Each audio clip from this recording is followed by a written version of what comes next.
So my debate is in it's tomorrow, and so it's 11:13 p.m.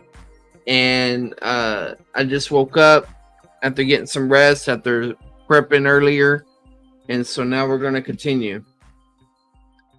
I'm gonna share my screen. We're not gonna look at any videos. We're gonna work from my slides now. So yeah, there it is. There's the debate thumbnail. And see, the title of this debate is faith alone consistent? Is James 2 consistent with salvation by faith alone? Okay. So consistent is a big word. We can deal with a lot of different things with that word consistent. So I don't think that's going to be a problem. Let me turn the beat up just a little bit. I don't feel like turning the lights on right now, guys. It's kind of hot. And I need to just get down to work. But so that might be too loud.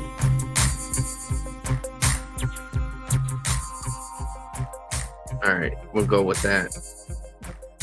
Well, one thing is that whenever I debated Cobain, after I debated Cobain debated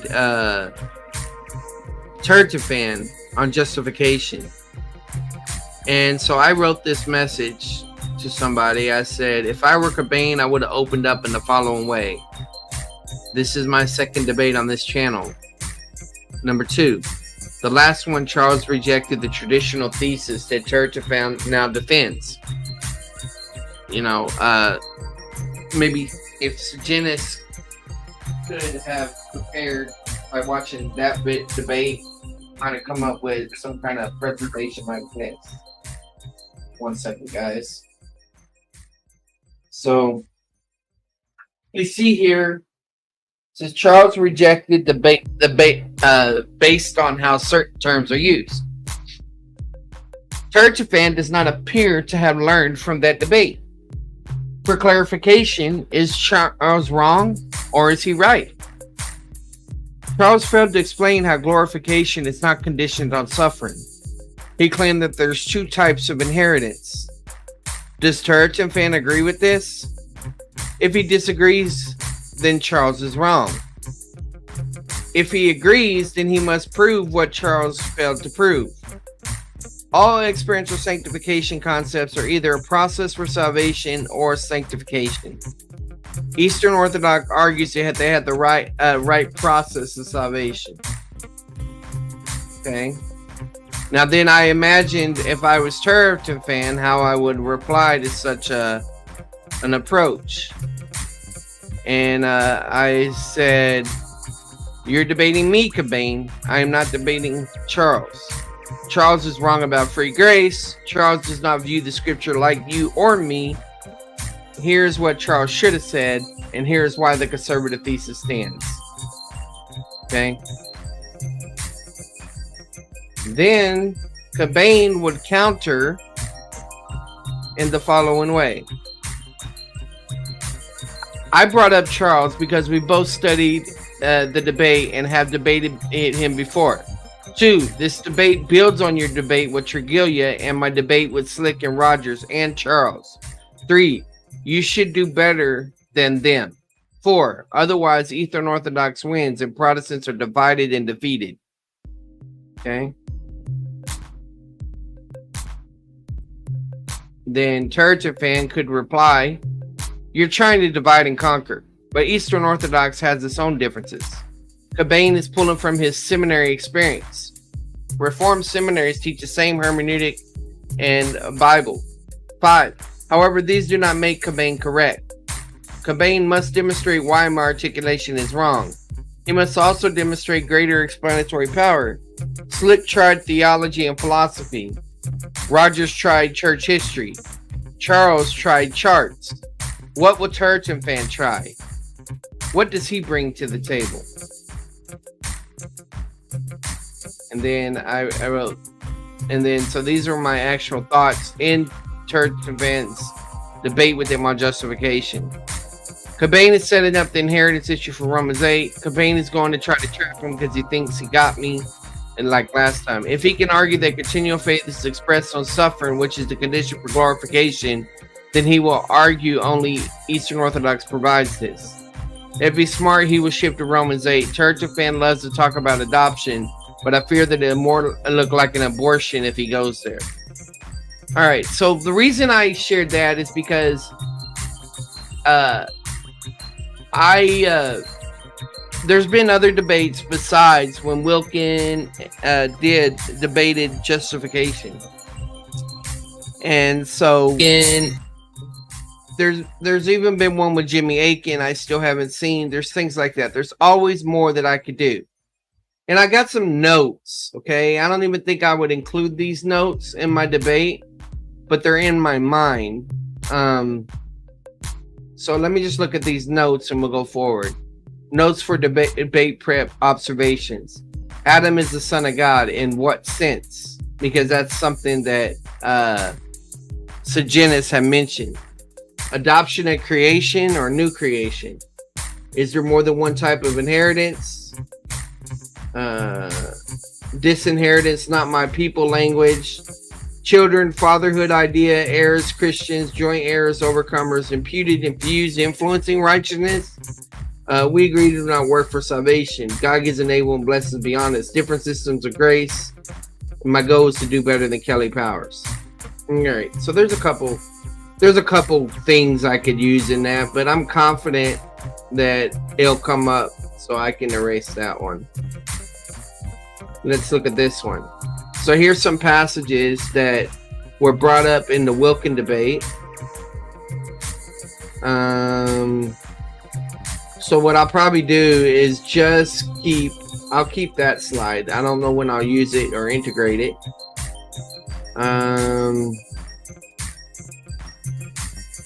More passages.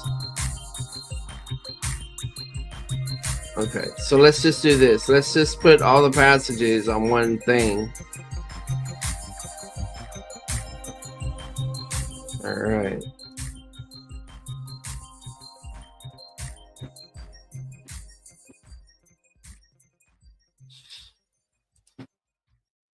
I'm just not going to debate in the same way that those other guys debated. So a lot of this is not going to be helpful.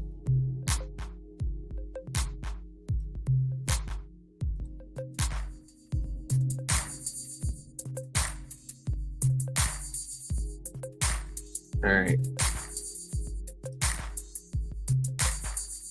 So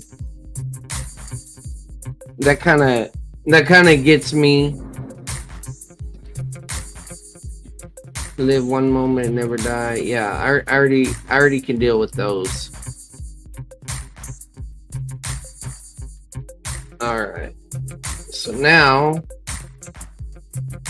let's erase all this.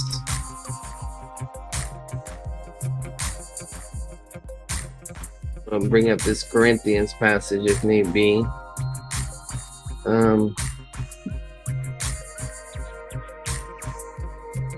Matthew 11:19.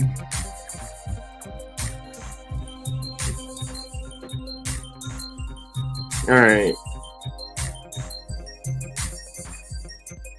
2 Timothy.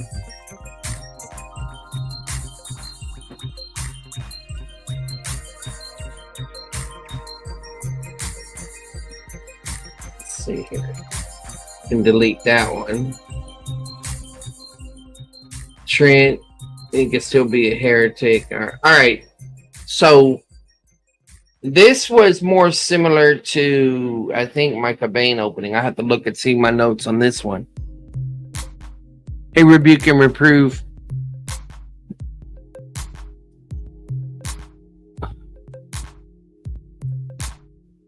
Faith alone is consistent with James 2. Okay. Faith alone is a doctrinal position, not just a phrase. I like that. Free grace theology is the most faith alone.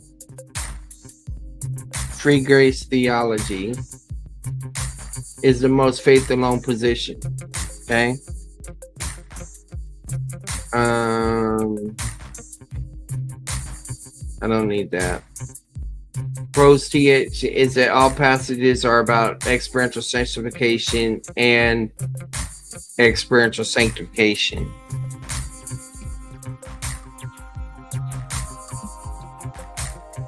Okay.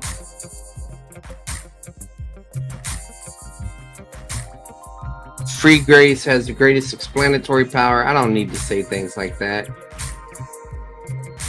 One spirit. It's justification, righteous imputation, even positional. Don't need that. Covenant stuff. No. Transformation of life. Don't need that. Regenerated, united spirit life, then declared righteous. That can come up in the passages. Ungodly. We don't need that. Not at the process of salvation, dependent on experience. Experiential sanctification. All right.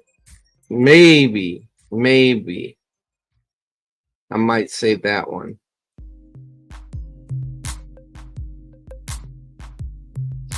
Church of Christ, how they believe things, similar. I don't need that in this one. The exists is prior cause and effect. I understand that. The difference between initial and continual faith. I can talk about those things that needed. I just don't think those things are really going to come up. So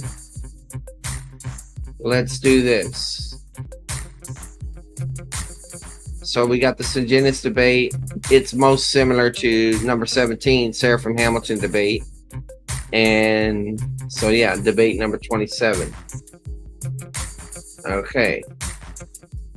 I think the way I have it set up is I'm going to explain from the beginning that in my email to Dr. Sungenis that I'm going to be coming with things from a different angle and perspective. All right. So this is going to be something different than what Sungenis has had to deal with both in his book as well as in his debates. Okay. Let's see here. All right. So bottom line, Dr. Sungenis is fed up with the arguments of Protestants that claim that James and Paul are talking about two types of justifications. In other words, one for how to be saved from hell, and so on. Or that Romans 2 is merely hypothetical. Well, I'm offering him something different. The thesis, my THM thesis, assume passages about experiential justification and experiential sanctification, which I will explain those terms in a minute. Dr. Sungenis knows how these three aspects of salvation or sanctification work in Protestant theology. He just rejects it. I will attempt to use more clarifying terms for the audience, then still man Dr. Sungenis before explaining my views in detail. And that's pretty good. Okay. So then, I had this slide, but it's probably too much. Traditionally known as justification, sanctification, glorification. But the reality is that these terms, justification, sanctification, and glorification, can be used across the table. And the issue is that when Sungenis is hearing this, he's thinking that this whole thing is a horizontal process. Okay? Even though he recognizes there's an eventual event that puts that process into motion, and you could even talk about the horizontal process and that event comes to an end. I don't think I need all this. Let's see.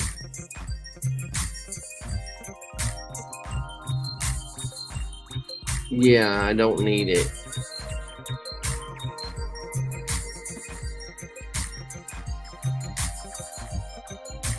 I need to make a better diagram or chart to reflect what we're talking about here. I could run with this chart.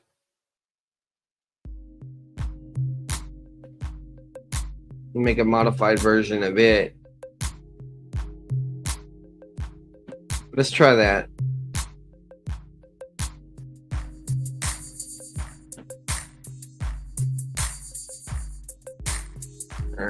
Oh, I need 3 columns for this. 1, 2, 3. And so this would be eternal position.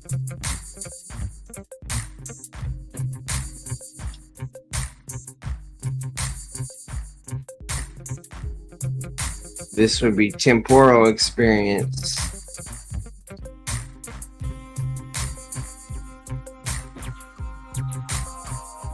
And eternal experience.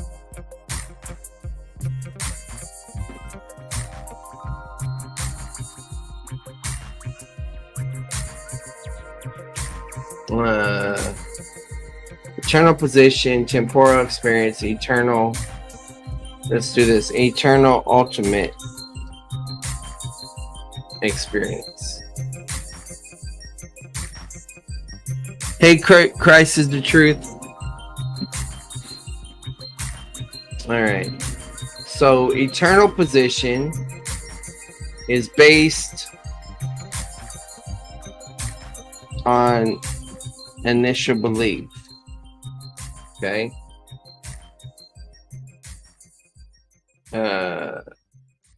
Temporal experience. I don't even think I need these here, so I'm gonna merge these.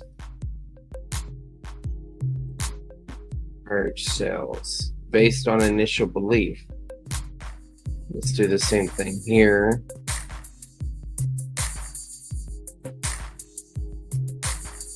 All right. Yes, yeah, the debate is at I think 6 or 7 p.m. July 6th. Based on initial belief. Okay. Temporal experience is based on additional moments of belief or unbelief.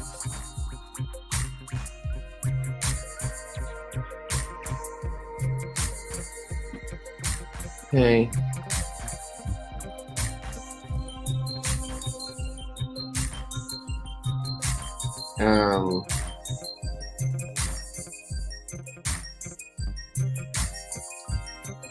Based on position, one receives a glorified body. Okay, that helps a little bit, but I'm probably going to have to use subcategories in this one. So split the cell to, okay. So there's 2 classes of being. There's the never believer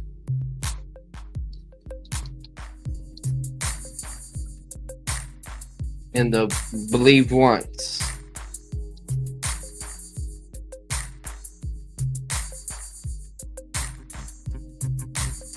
The one-time believer. Let's just call it that. He's not gonna like it. He's gonna press me, but whatever. One-time believer. The never believer and the one-time believer. All right. And then let's do this. Let's go ahead and split this one here.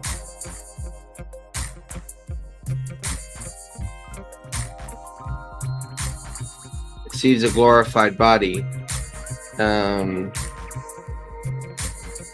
Rewards, rank, rule in the kingdom. Okay. So never believer, one-time believer, and then we can put glorified body up here.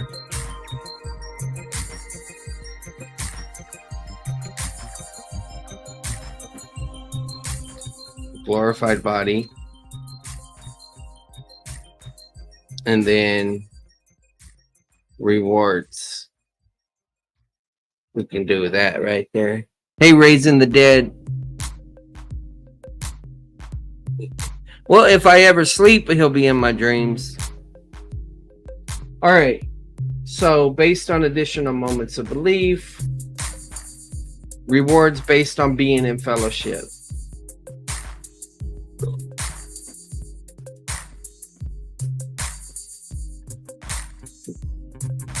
What was learned while in fellowship? I don't think I have to put the basis for that on here. Based on faithfulness during temporal life. That might work. All right.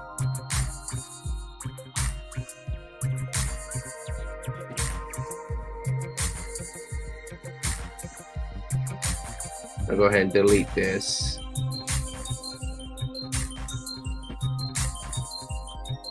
All right. So this is a chart I was thinking about using.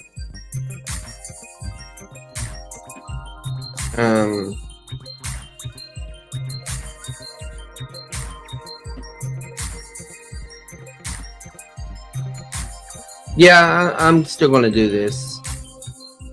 All right. So let's see here. Question is, do I want to combine the two charts? I mean, I think I can. Let's see what happens if I do.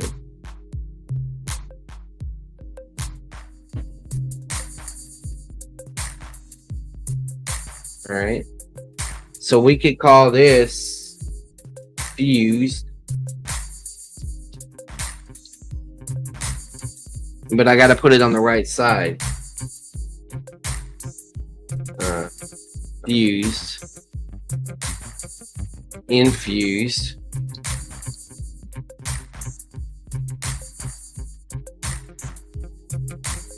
And totality.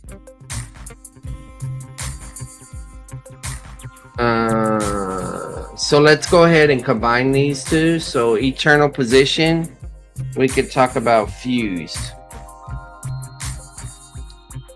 Fused union, right? Fused union.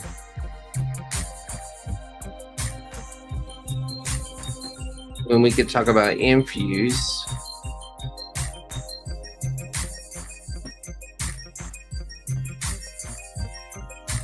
Infused blessings. Or let's just say infused, okay? And eternal ultimate experience, we could call it totality.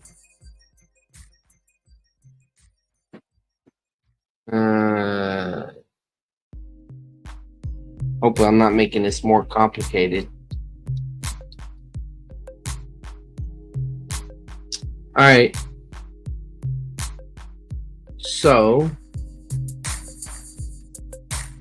position gives potential.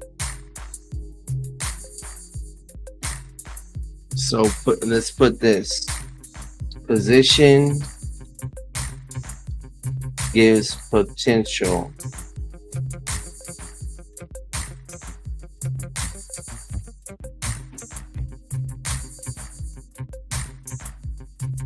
To play out. And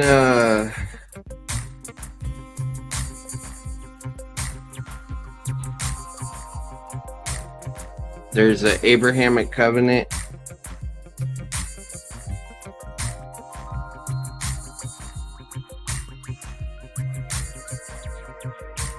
This is too complicated, but I'll try to simplify it. Potential versus kinetic.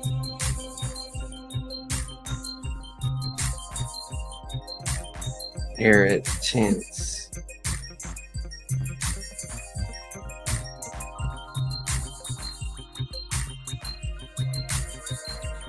kinetic. All right. And then we can put the term system of grace. The issue is wrong model. So they would put the sacraments here. All right. Yeah, I don't know how much of this is needed. No indwelling sin.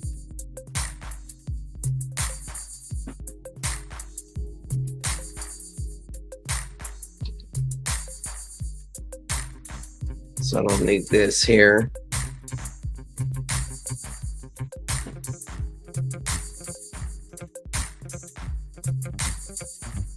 All right, we'll work with that. Then we can eliminate this chart. Those are the notes we have. It looks like I got this in more than one place. So let's see what we have going on here. Faith alone is the consistent with James 2.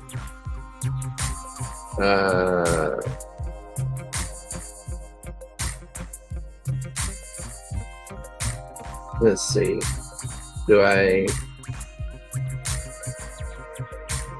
Let's see if maybe I need to move some things around. Explain this still man explaining my views in detail. Okay, we'll come back to that.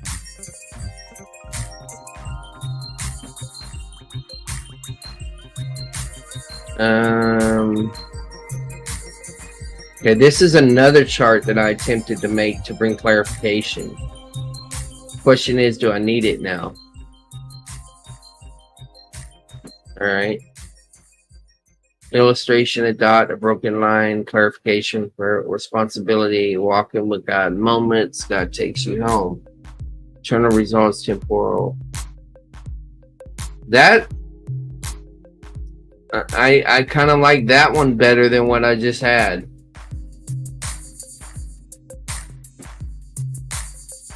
It doesn't include the basis.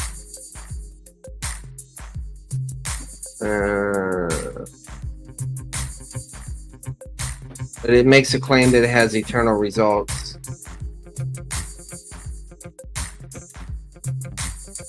Yeah, I'm happy with that one.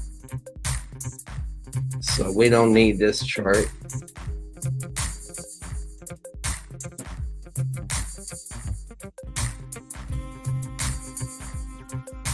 We don't even need this chart.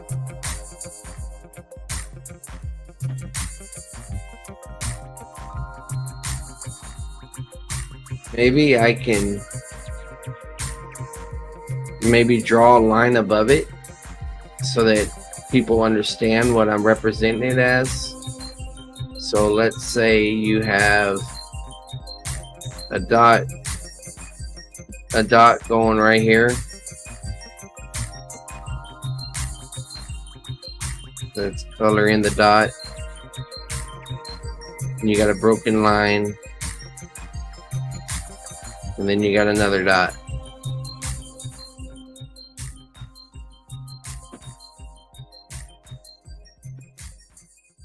Let's see if that works.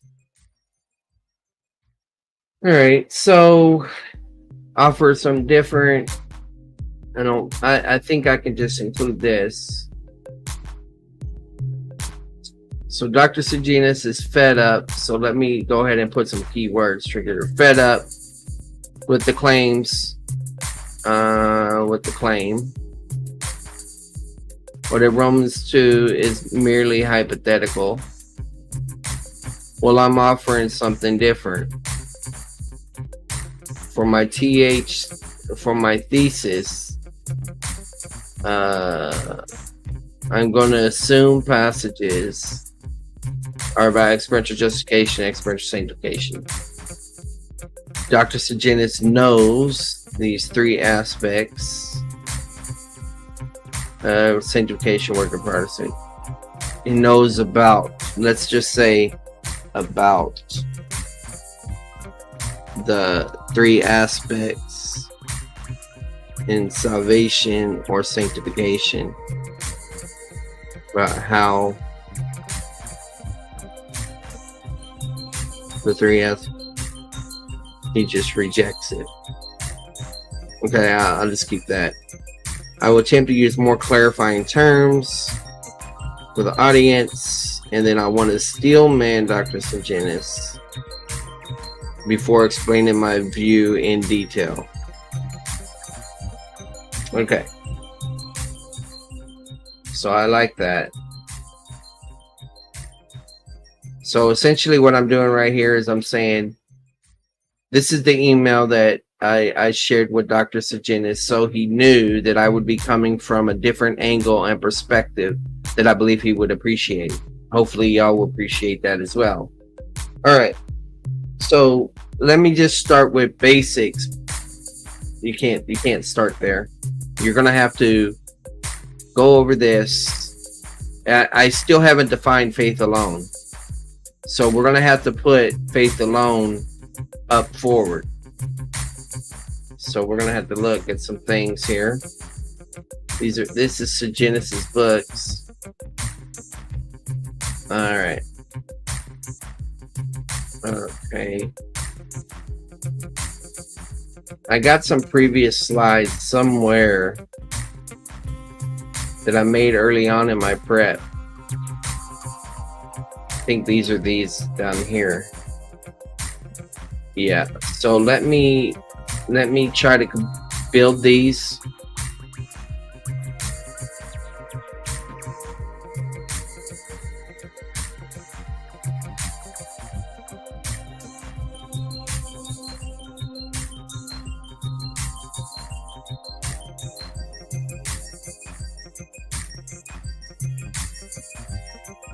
Got too many slides.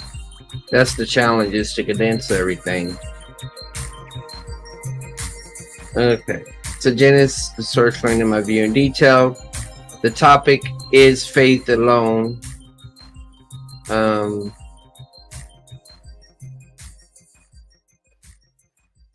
Okay, I think I can put this here for now. Topic is faith alone, consistent with James 2. Cliche, James 2. Boom, I go right into James 2. My main issue to James, saved never refers to how to be saved, to how to go to heaven.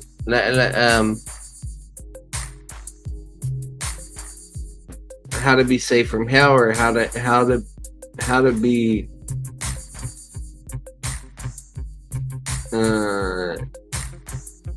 how to go to heaven. Which one sounds better? I don't know. I'll fix that later. Okay, so let's go back down here and get my original thing.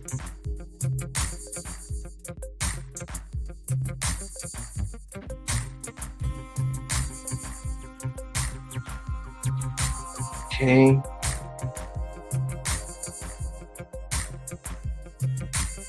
Here's a faster way to do this. I'll do it next time. We got 296 slides.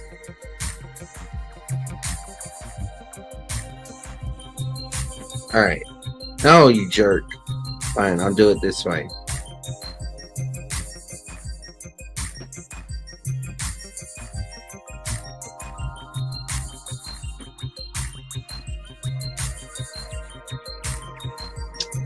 I'll go ahead and throw those forward. That was my original outline. And then I started thinking about stylistically how I was going to do things after listening to the different debates.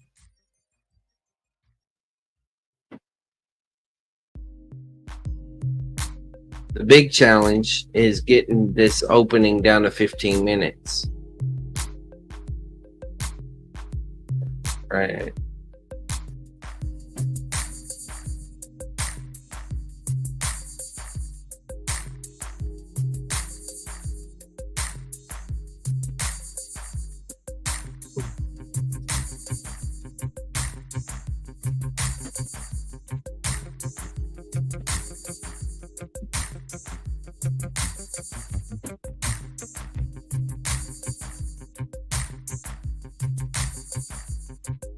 I think what I'm going to do is I'm going to basically argue that even though we're studying James 2, I don't think this is the main issue, the main problem that we got to deal with.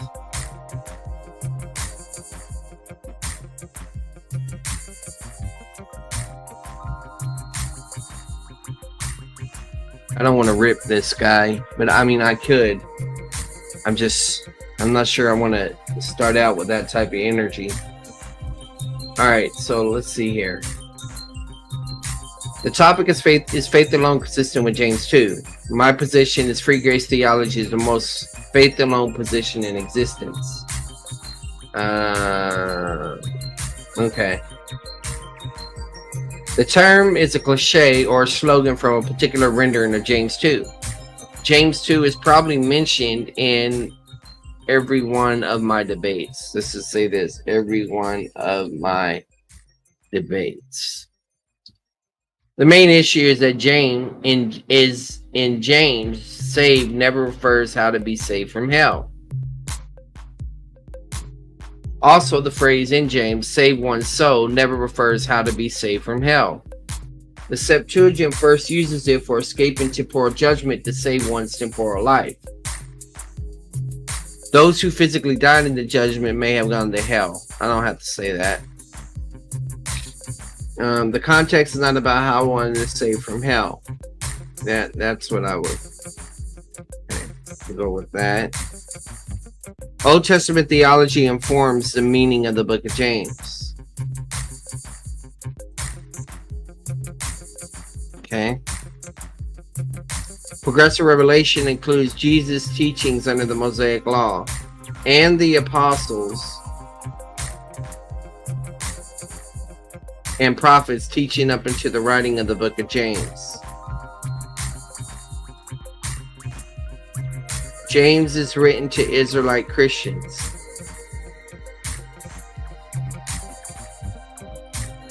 They're saved because they have been brought forth by the word. Just gotta plug the verse in.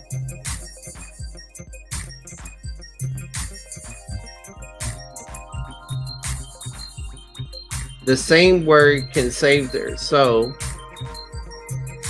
The same word can save their soul, which based on Old Testament Torah means preserves one's quality or life or being. Yeah, I need to clarify that, but that's all in out pretty good.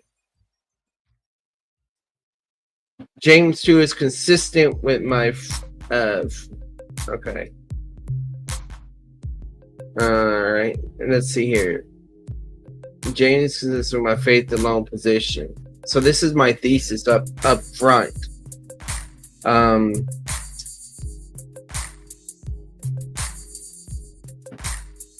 want to put the steel man up first.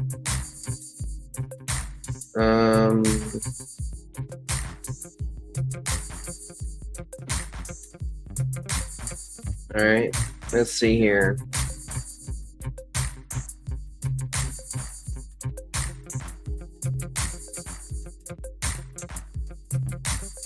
Yeah, this looks like the steel man slide. So let's see if we can follow my pattern here. Attempt to use more audience, then Stillman, Dr. Sungenis before explaining my view in detail.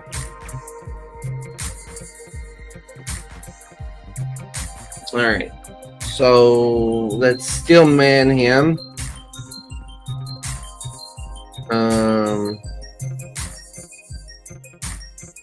Let's move this down here.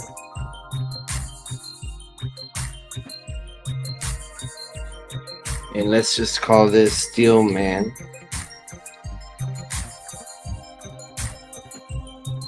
Dr. Sungenis thinks James 2 is about how you get saved and how you stay saved.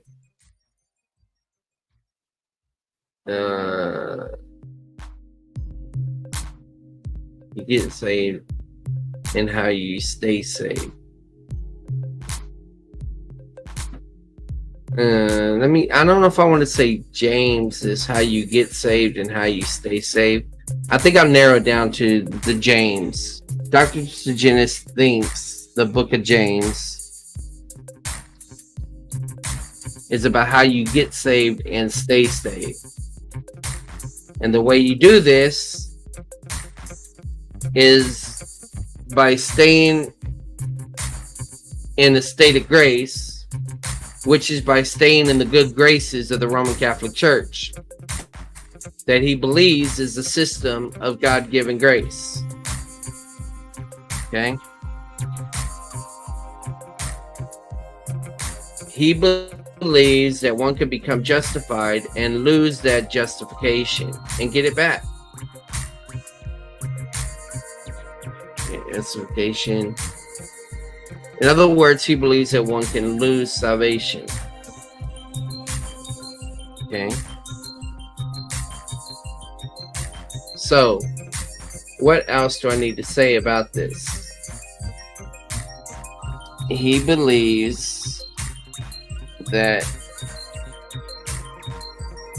while he believes that salvation is based on Jesus' work on the cross. He believes that salvation is based on Jesus' work on the cross. That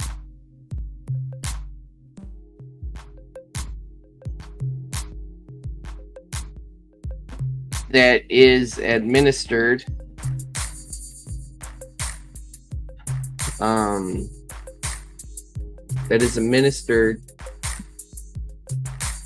by the Catholic Church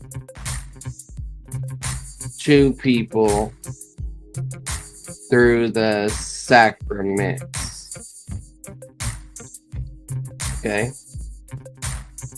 Catholic Church to people through the sacraments. So it work cross and it's administered by the Catholic Church to people through the sacraments. It's like I need to put my shirt on.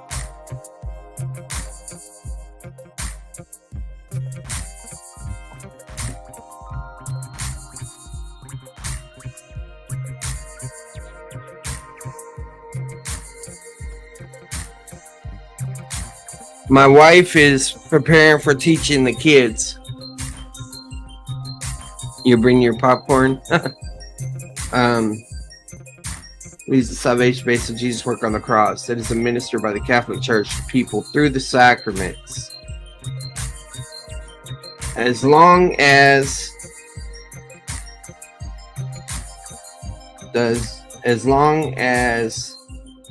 one does not have an attitude that places God in debt. Here, I'm going to tighten this up. All right. Dr. Sungenis thinks the book. All right. So, Steelman. Okay. So, I'm going to just. I'm just going to call this Steelman of Dr. Sungenis.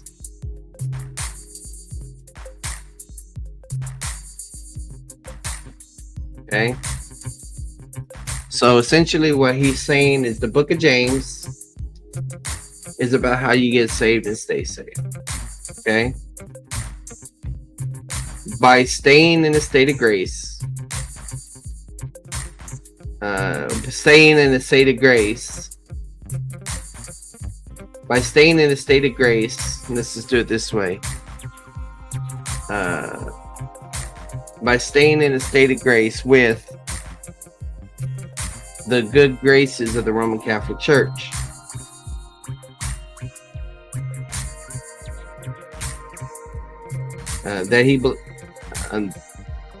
Let's see. The book of James is about how you get saved by staying in more times. This is the system of grace.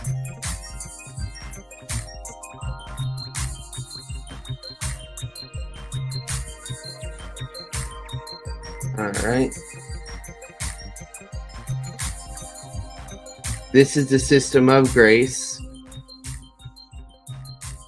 So, salvation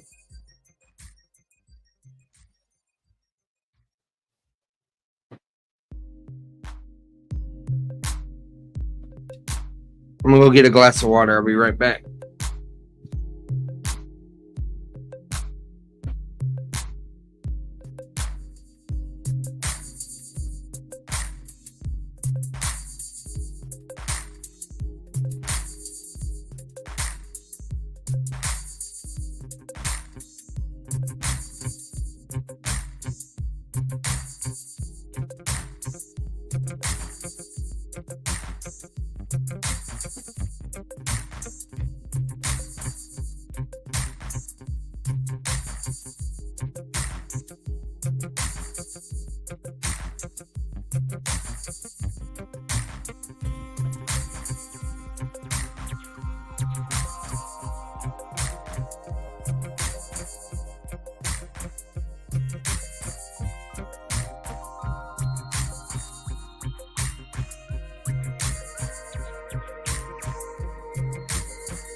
All right.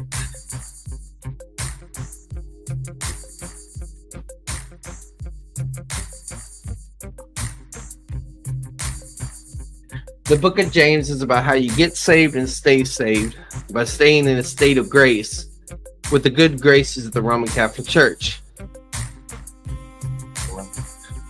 Catholic Church.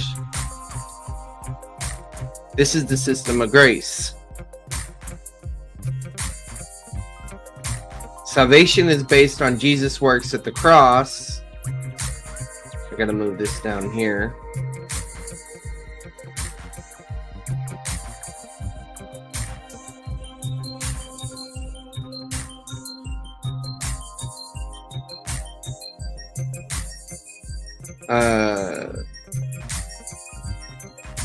Salvation is based on Jesus' work on the cross.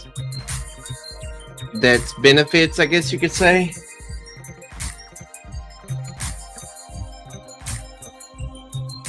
Are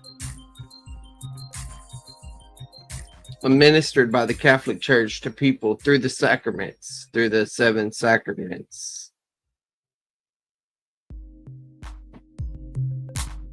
All right. He believes that one can become justified and lose that justification. In other words, he believes that you can lose salvation.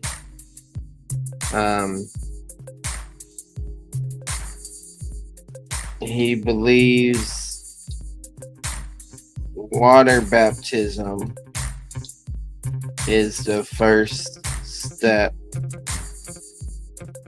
It's confusing. Anyway, I'm not going to focus on that. As long as one does not have the attitude to place God in debt, God accepts our works, that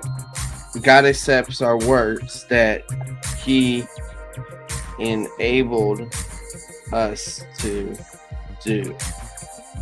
Enabled us in grace to do. Okay? So, furthermore, Let's go ahead and go to another slide.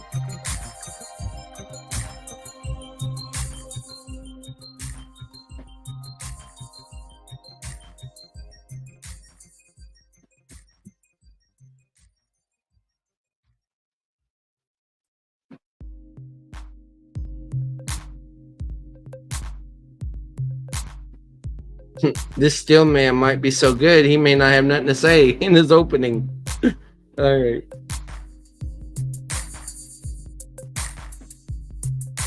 So,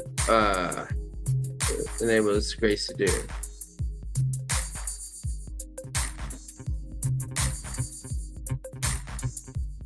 So let me see if I can. He believes. James 2 is talking about salvation that can be lost. James 2 is talking about justification that can be lost. Okay? And let's see what else I want to say. I wish I could fit all that on one screen. Maybe I can if I condense this over here. The book of James about how you get saved and stay saved. By staying in a state of grace. Now, how about this? By staying in a state of grace with the good graces of the and let's just do this. Let's just shorten it with the Roman Catholic Church. And let's just make this RCC. The Roman Catholic Church.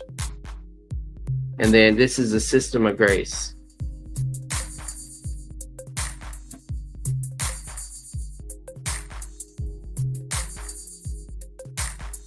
All right. This is a system of grace. All right, so I'll do this. A system of grace. Salvation is based on Jesus' work on the cross. Benefits are administered by the Catholic Church, by the RCC to people. And I will just say through the 7 sacraments.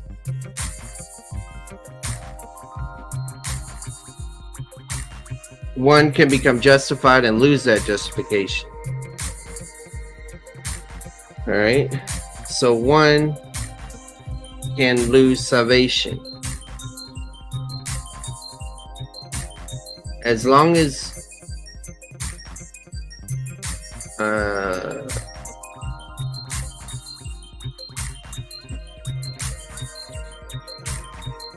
I'm just going to make it simple. God can't owe us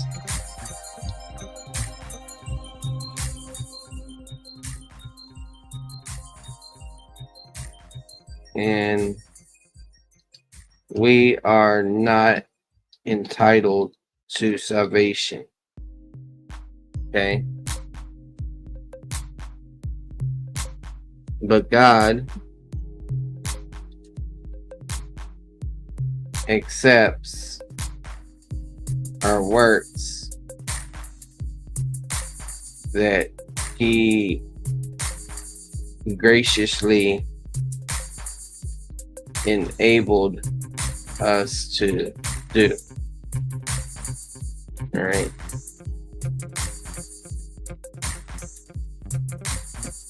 Okay. It's just a works graciously is able to do. Let's go one more down, one more row.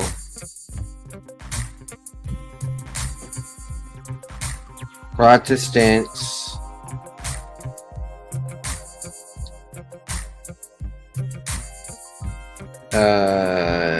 need to realize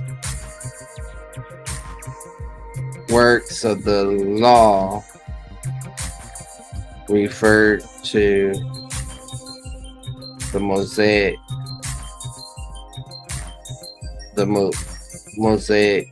code. All right. Let me just do this. Works of the law refer to the wrong attitude. Let's see. It refers to the wrong attitude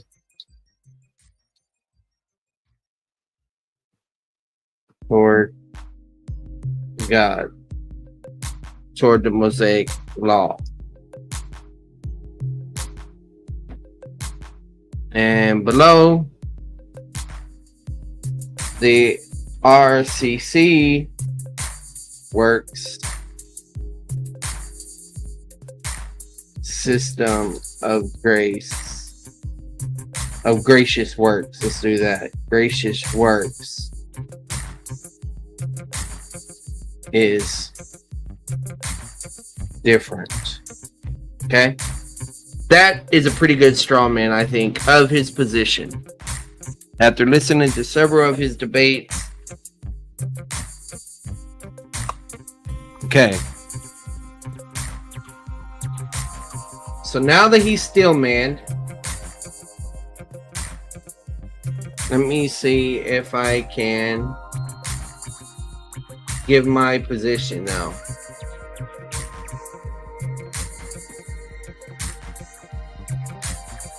All right. Oh. All right. So let me explain my position.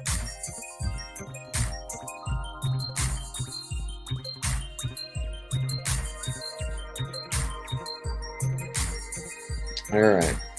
So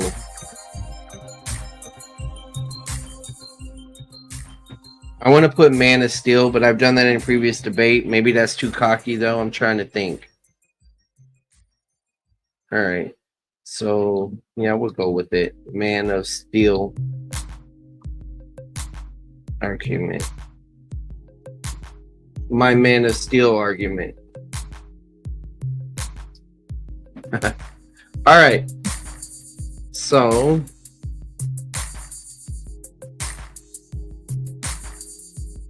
the top. Okay, so I can just put this here.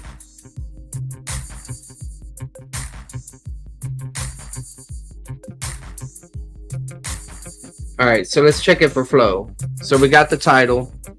The topic of this debate is faith alone consistent with The topic of this debate is James 2 consistent with salvation by faith alone. I would answer yes, and I intend to explain that in my debate. This debate that I'm about to have is most similar to my debate with the Eastern Orthodox Seraphim Hamilton. In that debate, I gave a conservative thesis concerning justification and a theoretical. In this debate, I will only be arguing for my theoretical thesis that I intend to write my master's thesis about, either for or against. So I'm going to be offering Dr. Sungenis something new, because the reality is that Dr. Sungenis is fed up with the arguments of Protestants, and I am too. Especially whenever they claim that James and Paul are talking about two types of justification, or that Romans 2 is merely hypothetical. Well, I'm offering him something different. As I said, this is going to be my THM thesis. Essentially, what I'm going to be doing in this debate is I'm going to assume passages are about experiential justification and experiential sanctification. I'll explain those terms as we go forward. Dr. Sungenis knows about how these three aspects of salvation or sanctification work in Protestant theology. He just rejects it. That's too hardcore. I don't want that. All right. And I'm going to say knows the three aspects: salvation, sanctification, in Protestant theology. I'm just going to say, I'm going to take out that part right there. And I would say, based on reading his book and hearing his arguments, he understands this. I will attempt to use more clarifying terms for the audience. And still man Dr. Sungenis before explaining my view in detail. Still man and Dr. Sungenis. The book of James is about how you get saved and stay saved. And you do this by staying in a state of grace with the Roman Catholic Church, a system of grace that God has instituted. Salvation is based on Jesus' work on the cross that benefit and its benefits are administered by the Roman Catholic Church through the 7 sacraments. So one can become justified and lose that justification and regain it and so on. In other words, one can lose salvation. You see, God can't owe us and we're not entitled to salvation. But God accepts our works that he graciously enabled us to do. Works of the law refer to the wrong attitude toward the Mosaic law. The Roman Catholic Church system of gracious works is different and acceptable.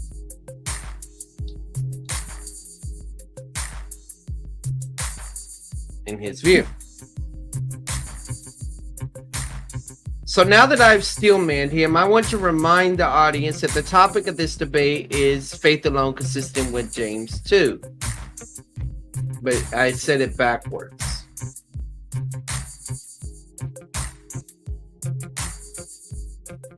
Yeah, I guess I could keep it like that. Sungenis. All right. So my position is that free grace theology is the most faith alone position in existence. And I can show you that Sungenis agrees.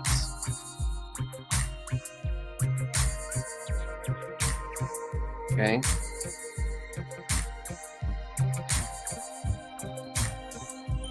The term is a cliche or slogan from a particular rendering of James 2.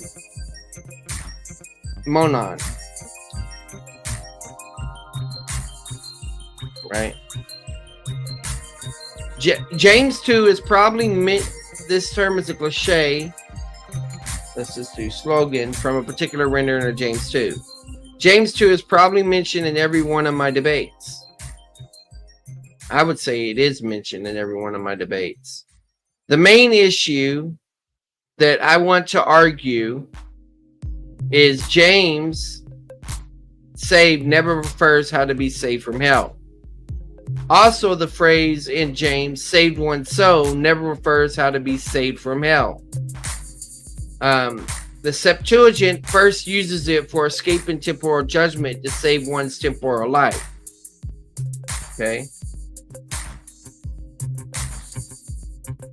The context is not about how to save one's soul from hell. The context in Genesis. How to save one's soul from hell. Old Testament theology informs the meaning of the book of James. Progressive revelation includes Jesus' teaching under the Mosaic law and the apostles and prophets' teaching up until the writing of the book of James. James is written to Israelite Christians. They are saved because they've been brought forth by the word. The same word can save their soul, which based on Old Testament theology means preserves one's quality of life or well-being. And I'll put something here.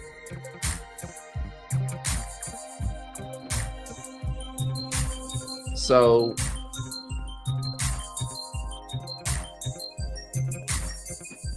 wait, hold on. So now I'm going to go into detail. So to restate, okay, my thesis is James 2 is consistent with my free grace theology faith alone position because it utilizes antecedent revelation to interpret the meaning of saved and saved one's soul. It takes James and Paul the same by viewing justification as a participation in I'm just going to say covenant inheritance.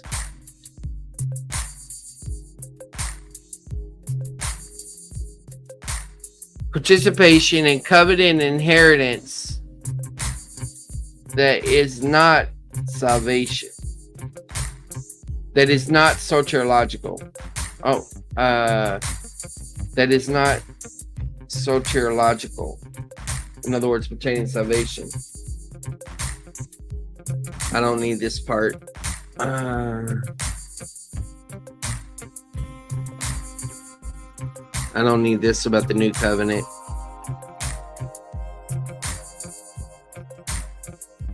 Covenants are not soteriological. They do not save. Christ's blood that ratifies the covenant is soteriological. Okay.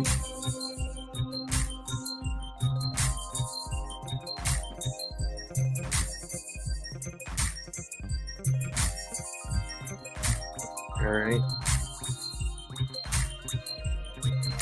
So I'm going to go ahead and just eliminate this row.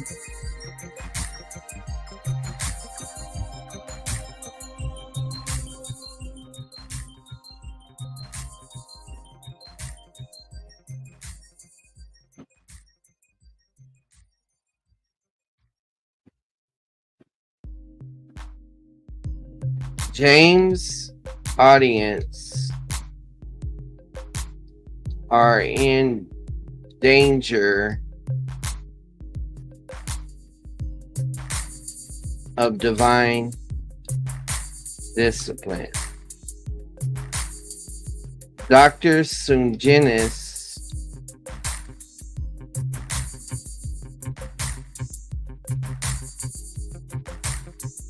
emphasizes the familial model related to justification.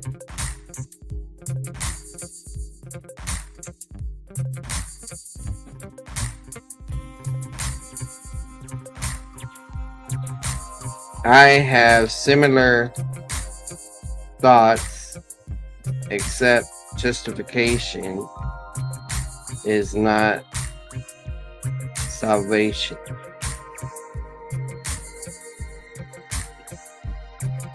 All right.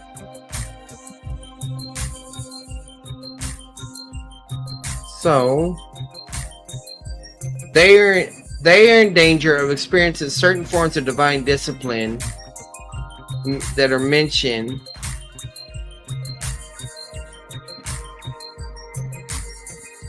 in Deuteronomy 28 through 32 as context. Life refers to blessing and death refers to cursing. So whenever you come across that phrase, I need to give the passage. God is the perfect parent disciplining his people. They are prejudiced and discriminating against the poor, which goes against pure religion. They are in danger of divine discipline that has temporal and even eternal consequences. Some are teachers who receive a stricter judgment. That's 3:1. Some consequences will not be into the Bema. I personally do not believe in general judgment theory. Okay. I got to make this more interactive, integrative. So, yes, SFT will moderate the debate, raising the dead. So let me see if I can make this a little bit more interactive. Okay.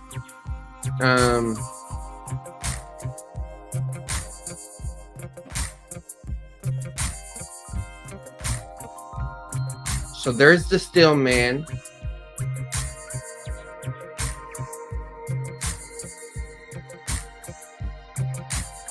All right.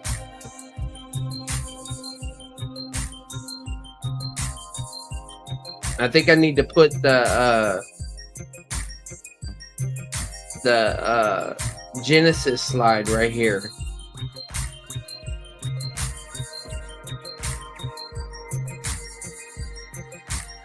Let's see, where is it?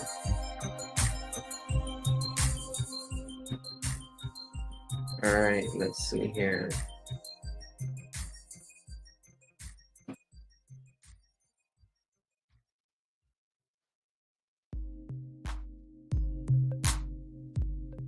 Do I really not have the Genesis slide here?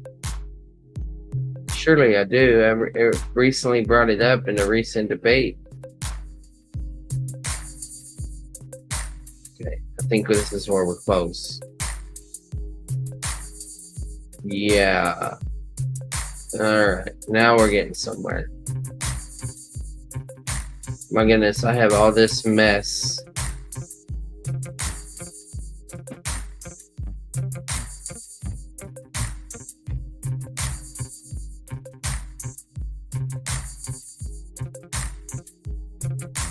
This is not good.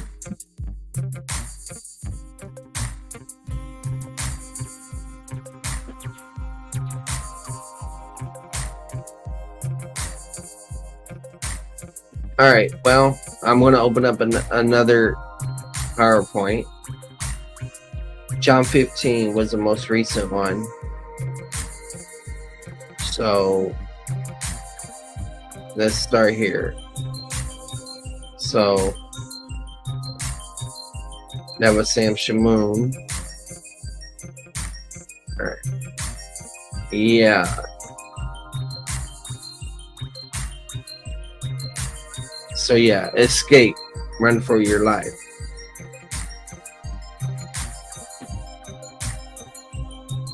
Okay, so okay, all right, I got something. I got something.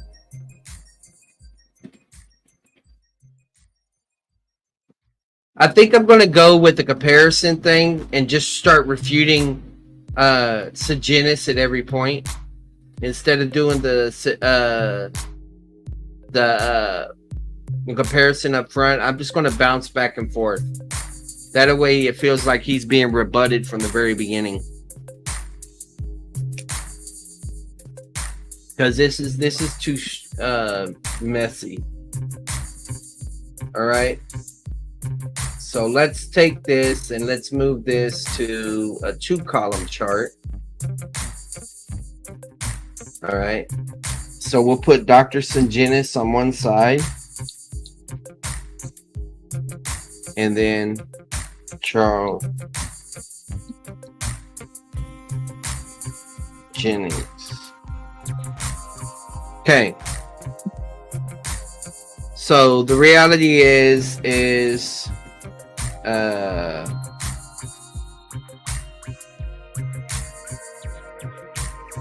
he's fed up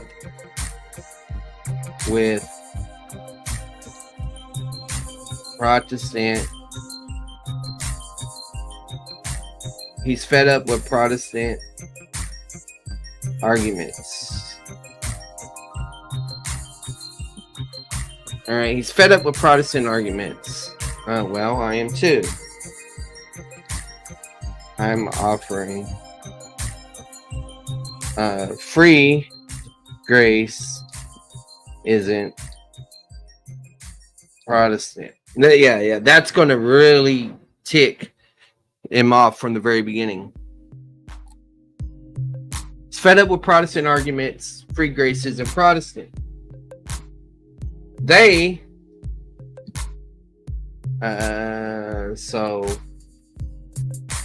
let's see.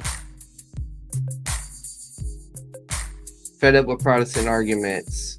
So like James and Paul teach differently. I'm saying nope. They teach the same. Okay. Like Romans 2 is hypothetical. Nope. It's actual. Okay.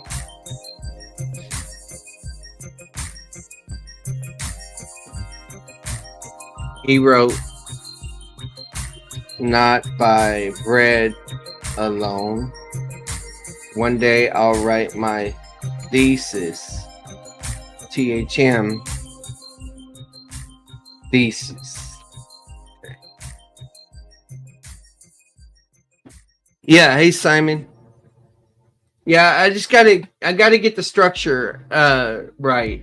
That's the issue. I gotta make it high energy from the very beginning. I gotta let him know, look, this is gonna be something different. I want him to be engaged. All right.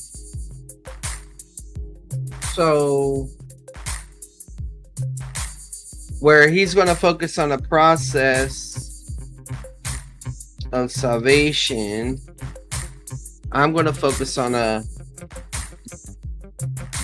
process of sanctification.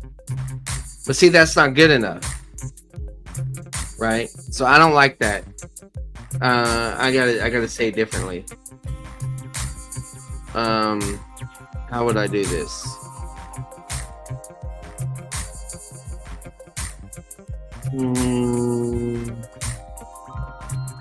Okay. Justification is salvation, in his view. Justification is participation, is not salvation. Not in Paul, no one else. Okay, so that makes sense. Justification is salvation. Justification is not salvation. Okay. Gorman.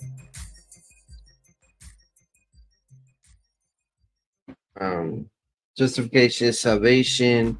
Justification is not salvation.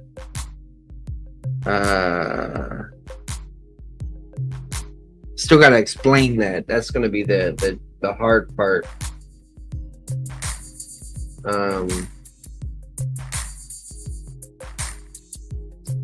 Different views, books.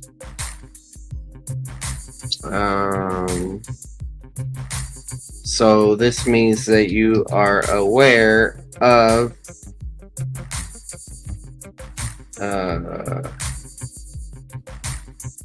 my categories. You're aware of my categories.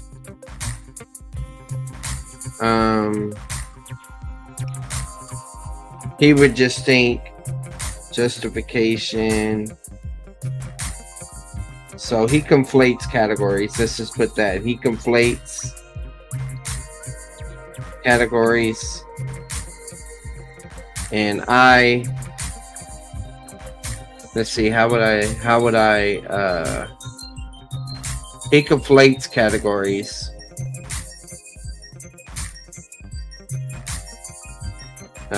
I consider categories.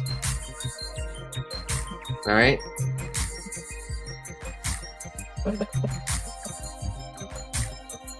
Yes, Millennium Envoy. Yeah, rightly divide. But you use those words like that. It makes you sound like, oh, you're one of those hyper dispensationalists. That's what they'll say. My screen keeps blinking out on me, so I'm gonna have to get that fixed. Dang.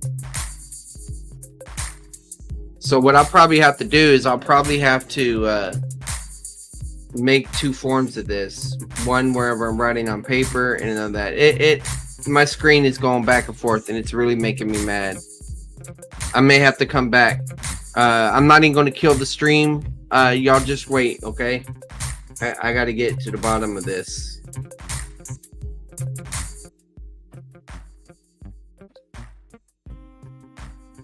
I'll be right back.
All right.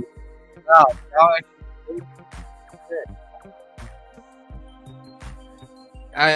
did the refresh rate. Hopefully that works. Let's see here. Share my screen.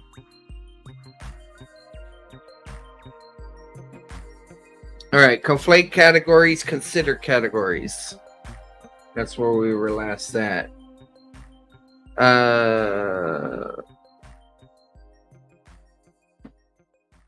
And then instead of doing the Steelman over, all right, so I could delete this one.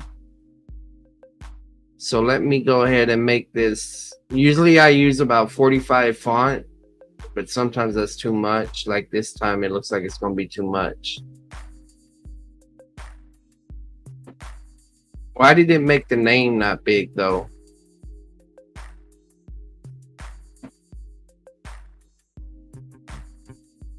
And we need bold.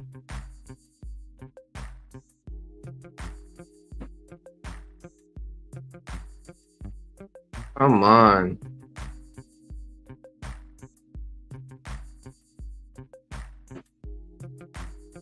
I'll go ahead and put his whole name. It looks more balanced that way. Dr. Robert Sungenis. All right. So now we're going to use this pattern throughout. So what we'll do is we'll just erase these.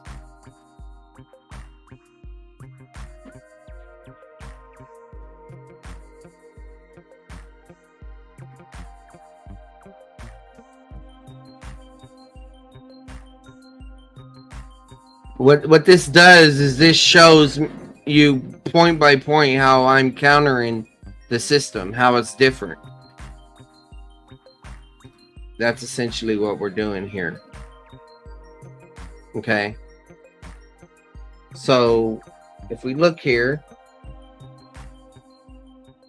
so he would say James is about how to get saved and stay saved.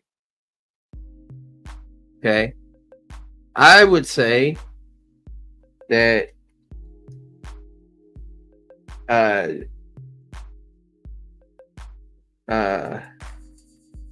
it's hardly about how to be saved. It doesn't even tell you how to be saved. It describes one verse. How would I say this? I'm just going to simplify it. James 2, let's narrow it down to James 2, is about how to stay saved. Okay? And I'm saying James 2 is how to walk with God.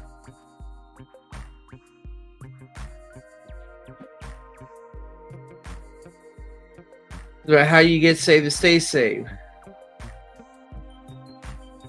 He would say you stay saved by the system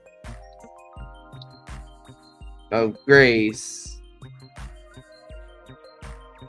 in the RCC. And I'll just say by the biblical system of grace. Okay? All right. So he would say it's based on Christ.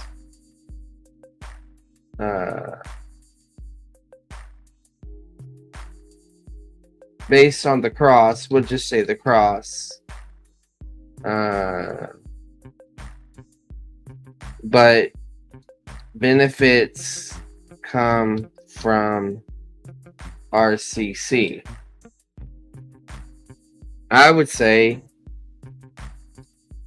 based on cross, but benefits come from the biblical system. All right. The 7 sacraments, and then it would say the 7 sacraments, and then I would say that initial and they're going to say through the 7 sacraments. I'm going to say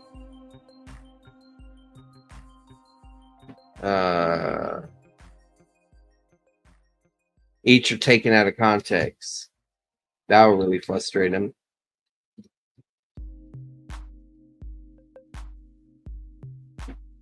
All right.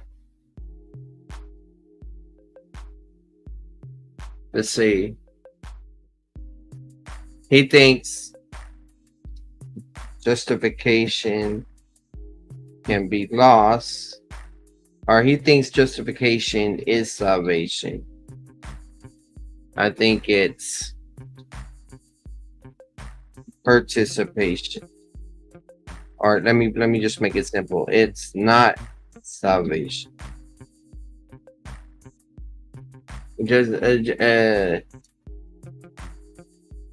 Justification is salvation, all right? And so justification is salvation. I'm saying it's not salvation. And let's see, I'll mention Gorman participation.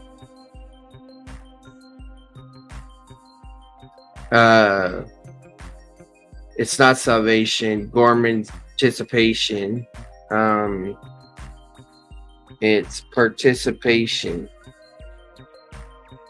And then here, let me delete this one.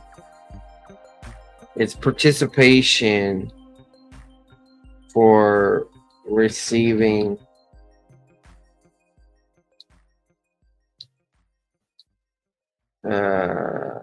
receiving benefits of covenant.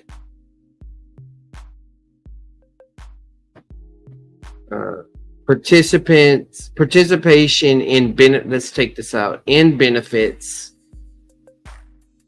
of covenant. So at this point, I'm going to have to clarify this. So it'd be good if I drop my Gorman slide in here. So let me back up.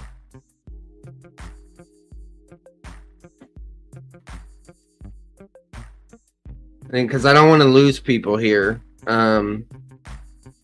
So I think the next thing I need to do is I need to move these comments up forward. Let's see here. All right. This is his reference.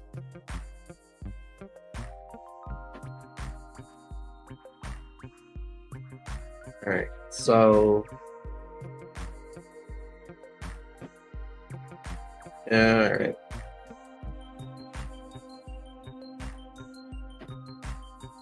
So yeah, here's the statement about Zane Hodges. Then we can go into this one.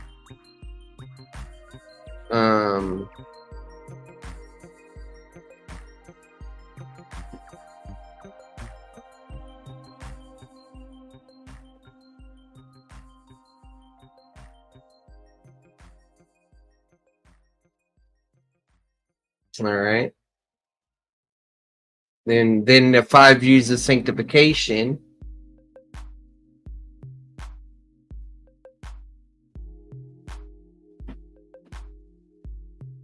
Then we can move this one up forward.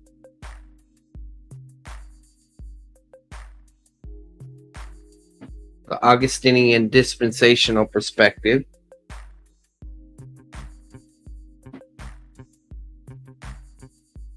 which is also articulated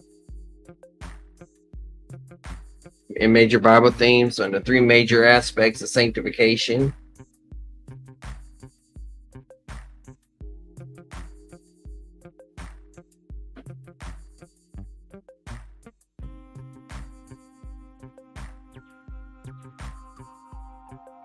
This is the Catholic book that relates to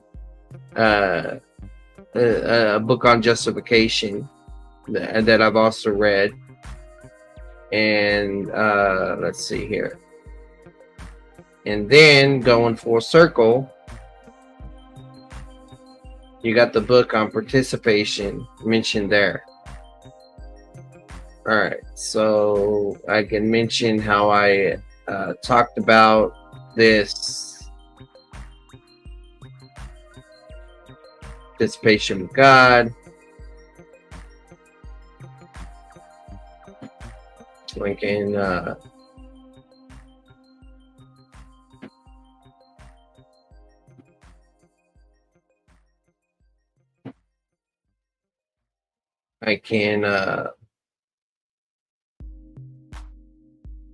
let's say as part of my prep, I also, study Scott Hahn.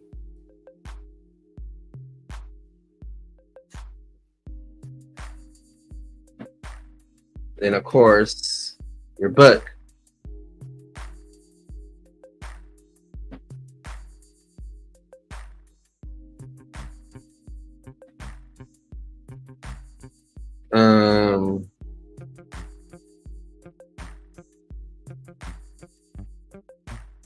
I made an argument that existence of God prior to existence of faith and salvation, and made an argument about continual. Okay, so let's see how this flows.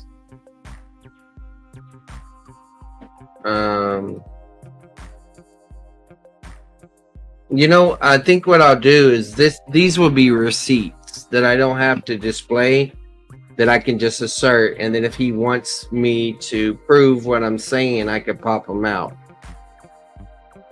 So with that said, let's see here.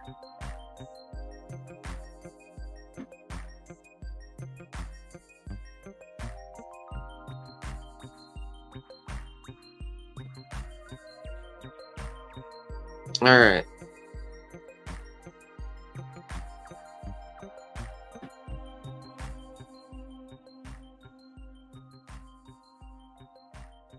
So I got the different views books alluded to. Yeah, I have that. Okay. Participation. So I don't need that. Don't need that. Don't need that. Don't need that.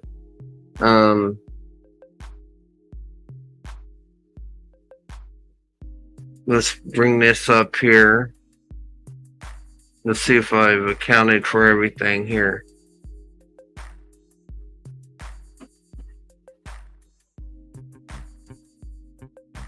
Okay. See, guys, it's like a jigsaw puzzle to simplify all of this. But just to get an idea how it would flow, it'd be something like this. The topic for this debate is James 2 consistent with salvation by faith alone? I will be taking the affirmative. The thing to understand is that we're going into this debate. It's most similar to my 17th debate by Seraphim Hamilton, which was on justification, him being Eastern Orthodox and Dr. Sungenis being Catholic.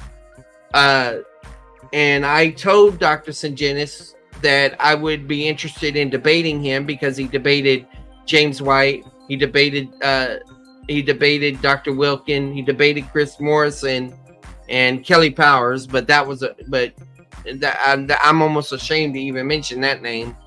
And my point is that he's written a book authoritatively on this, faith alone. And I've read that book, almost every chapter of that book, since I've been preparing for the debate. So you see what happened? I just got bogged down right there. So I don't need to do that, because I got to get right into it. So I'll start with this slide. You see, Dr. Sungenis is fed up with the Protestant arguments. But the thing that Dr. Sungenis needs to remember in this very beginning is free grace isn't Protestant. Okay, that means there's going to be people that come after me after this presentation that are not going to be free grace. Anyway, I don't need to say that, but I'm just going to say Dr. Sungenis, he's fed up with Protestant arguments. Well, I agree with him, but free grace isn't Protestant. Dr. Sungenis would use the example of like arguments like James and Paul teach different ways of justification or different types of justification. And I say, nope, they teach the same. And I'll show you that in this debate. He's fed up with people saying Romans 2 is hypothetical. And I'm saying, nope, it's actual. He's written his book, Not by Bread Alone, on it that I've read most of so far. And I'm eventually going to have to write a THM thesis. And a lot of my papers have been related to Genesis 12, Genesis 15, Galatians 3, Romans, and all of that. And so I wanted to debate Dr. Sungenis to evaluate some of my arguments that way whenever I write my thesis, I can either write for or against myself, my current position. I am willing to change my position.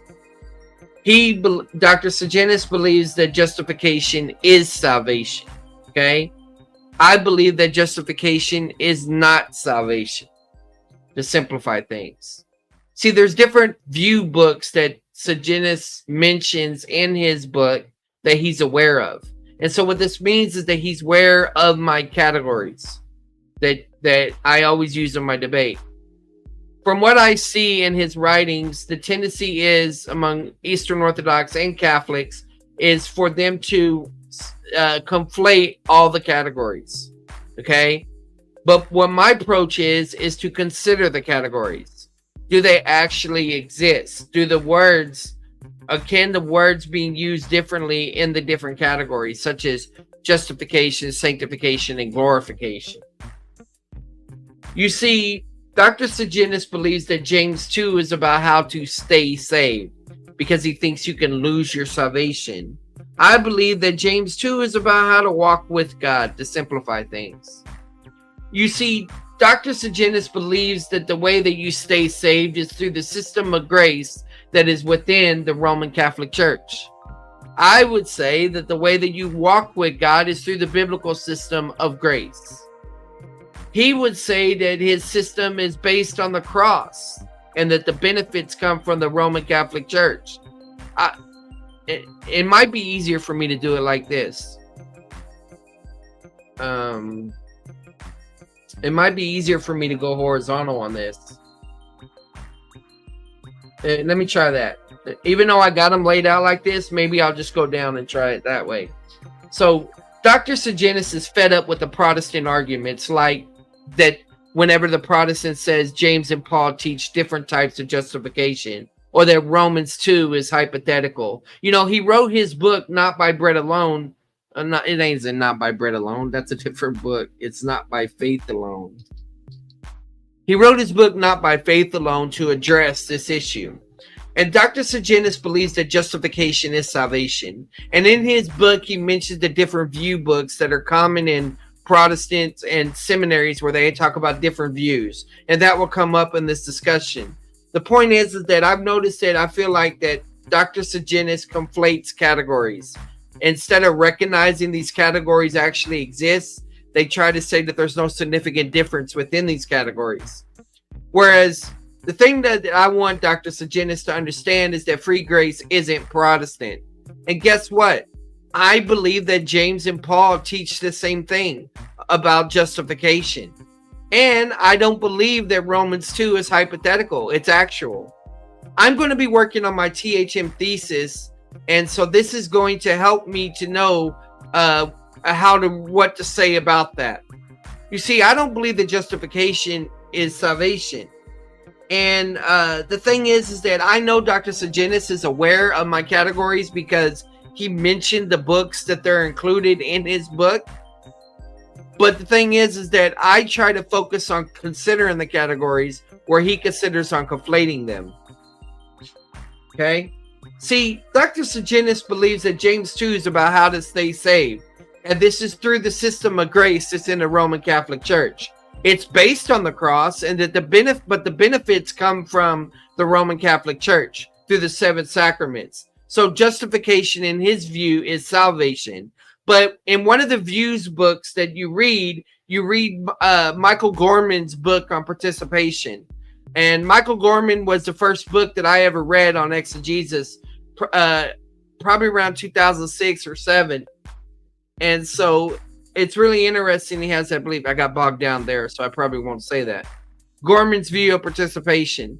Well, I'm interested in the concept of participation, but I don't see it the same way the Catholic does. Okay? So actually, let me do this. He uses the term familiar model, and Gorman's and I would say it's familial, but participation in a bit of, let me do it that way. See, he believes that justification is sanctification, and even though he talks about a familial model, it makes me wonder how much participation does he see involved. See, that's throwing me off, that Gorman participation thing. So I think what I'll do is I'll bring the Gorman maybe over here.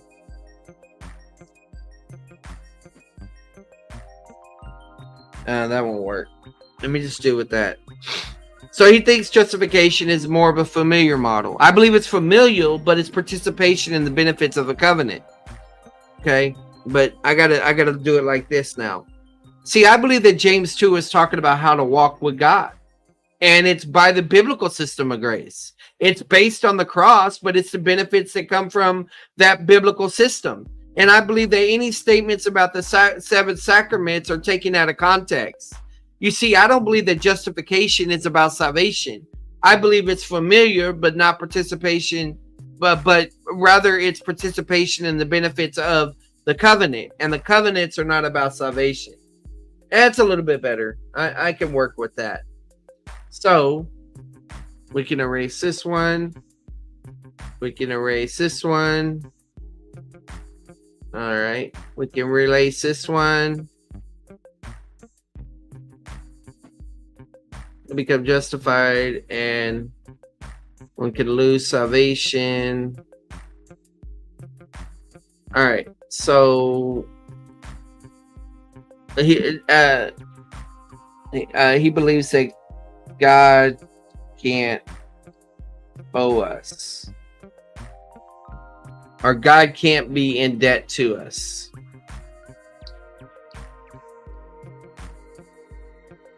All right. Well, I agree. Unless he obligates himself.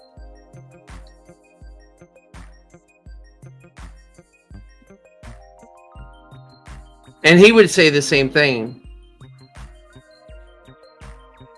God can't be in debt to us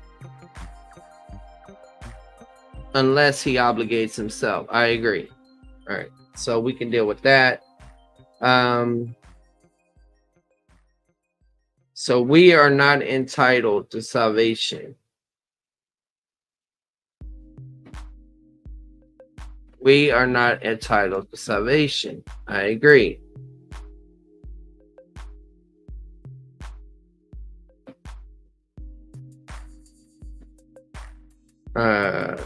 But God accepts our works that he graciously enables us to do.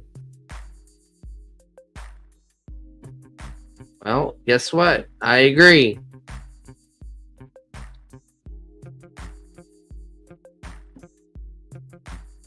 Works of the law refer to the wrong attitude toward the Mosaic law.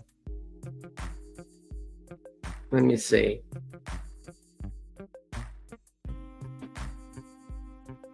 He believes works of the law are referred to the wrong attitude toward the Mosaic law.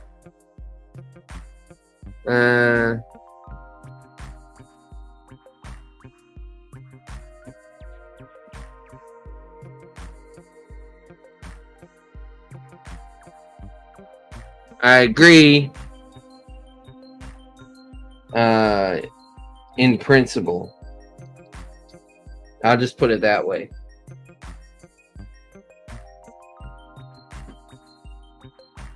So the RCC is different. Okay, so I'm gonna have to put a new slide here.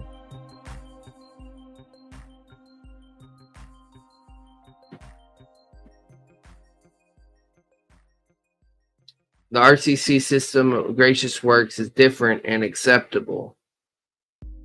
All right, so I reject the system, but understand their claim. Okay.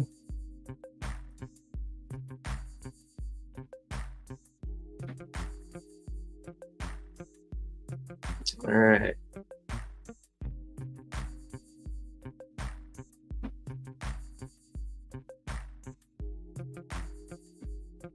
Okay, we already dealt with that.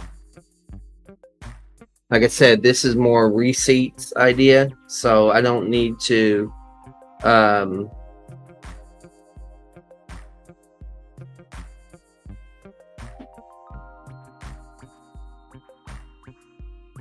right.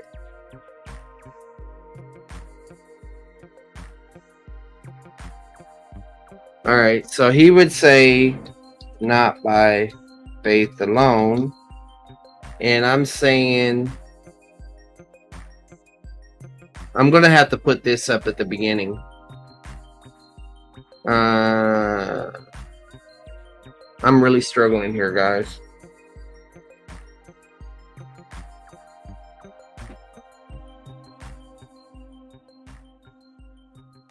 Anyway, I'll work on delivery tomorrow, but I'm going to continue here. So let's go ahead and see if we can fill up this slide here.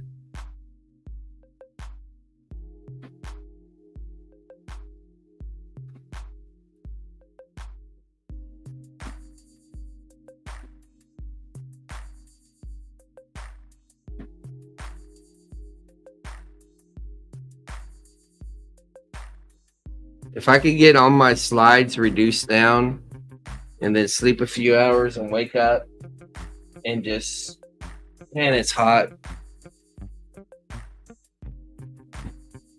It's not hot outside, but it's hot in here.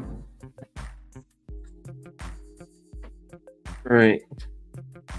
I guess it's humid. Okay, so I need to put the thesis of the debate forward, because that's what I'm not seeing right here.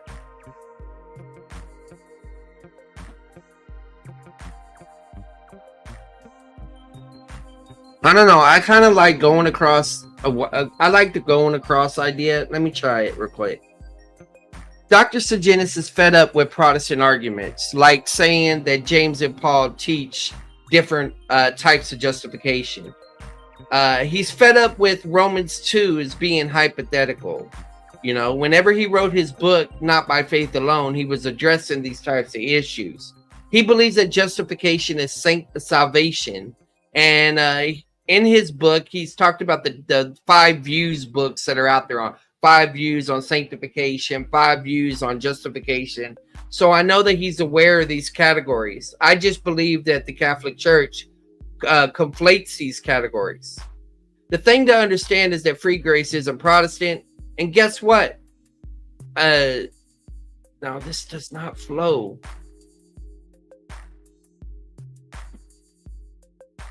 Man.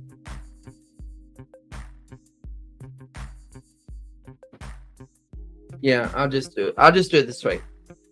Dr. Sungenis is fed up with the Protestant arguments. Well, guess what? Free grace isn't Protestant. See, that's the position I'm defending today. But see, that doesn't work yet because I haven't identified what free grace is, or faith alone. Oh man. Let me try again. Dr. Sungenis is fed up with these Protestant arguments, and guess what? I am too. That doesn't work. Dr. Sungenis is fed up with these Protestant arguments, like saying James 2 and Paul teach different types of justification. Well, he don't have to worry about it in this debate, because it's my belief that James and Paul are both teaching the same type of justification.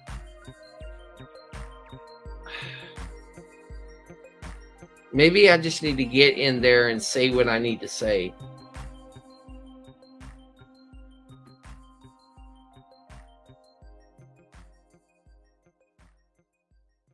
Man.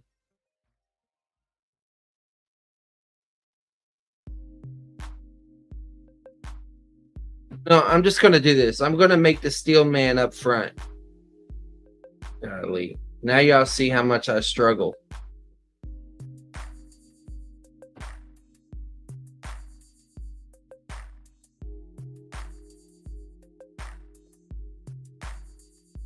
The comparison thing is not going to work in this one.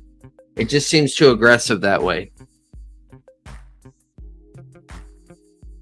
And it just doesn't seem natural. Steel man, Dr. Sungenis. All right.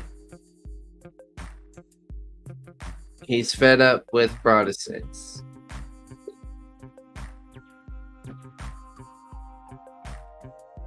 All right. He's fed up with Protestants.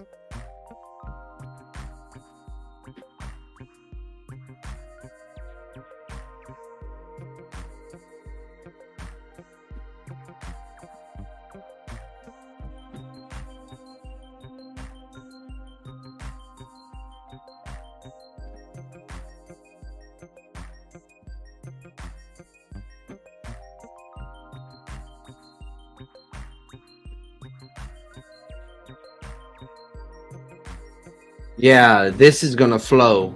I can handle this. Yeah, I can handle this. We're gonna add more to it, but it's gonna roll like this.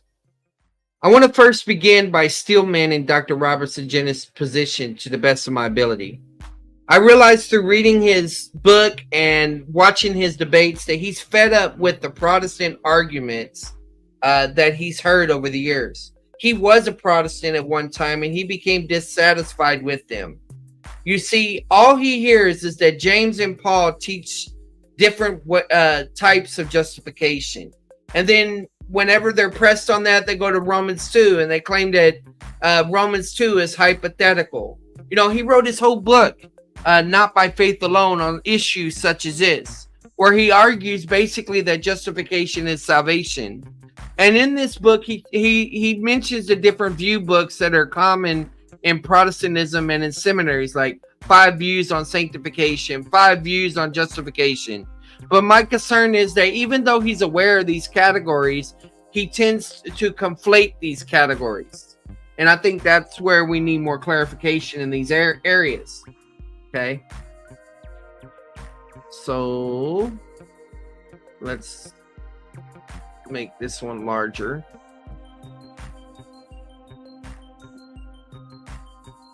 That flowed a lot better.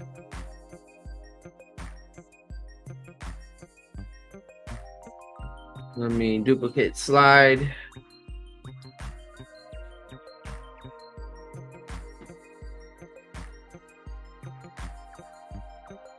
Yeah, it's not.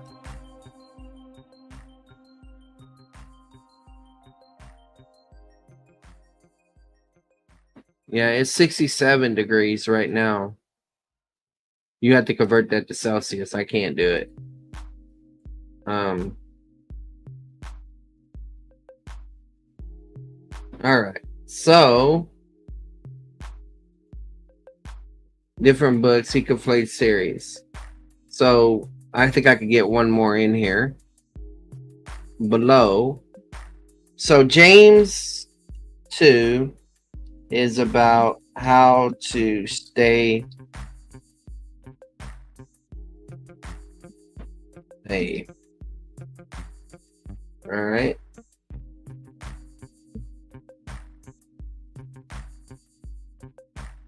And this is by the system of grace in the Roman Catholic Church, which is based on the cross,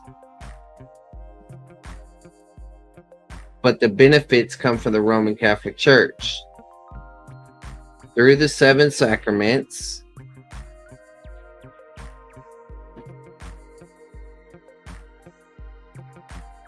And remember, justification is salvation in his view.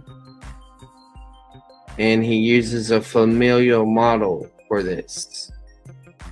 Okay? All right.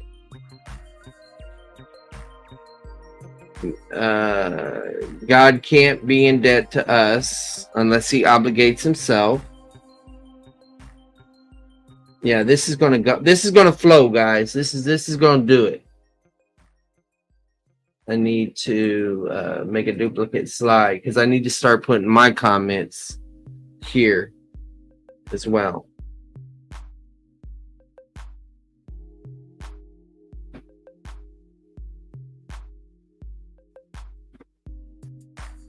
I gotta get some coffee. My brain is not thinking. Hold on.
Okay, hey God the Son, Jesus Christ saves. So got my coffee.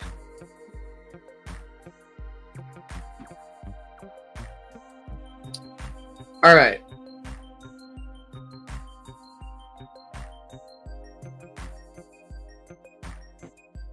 So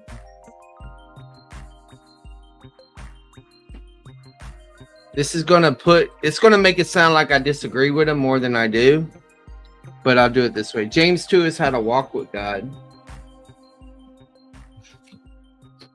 And it's by the biblical system of grace.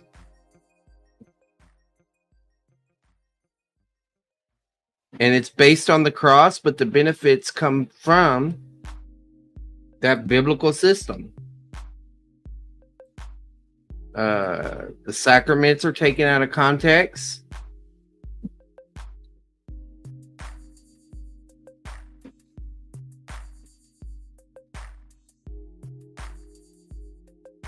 Justification is not salvation.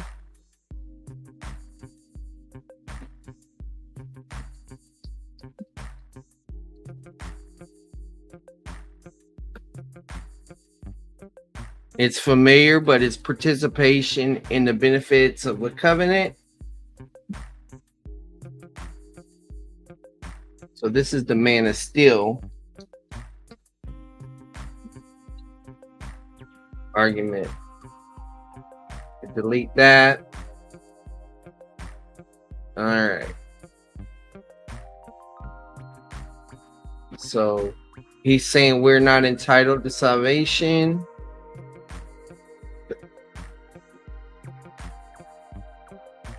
Okay.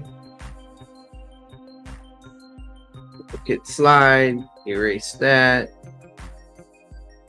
We're rolling now, guys. I prayed.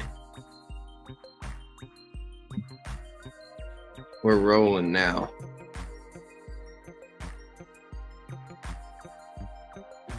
All right, so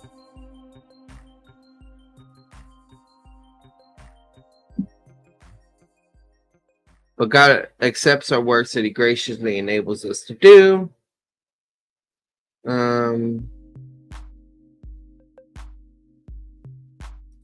Works of the law refer to the wrong attitude towards the Mosaic law.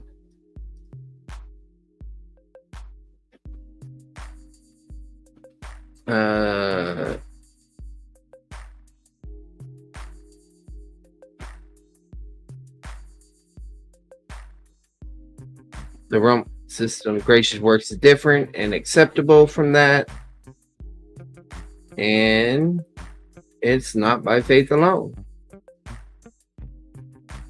That's essentially what he's saying. All right.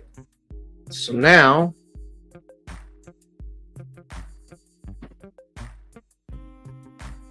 familiar participation out of context. Got to move this up. Move this over.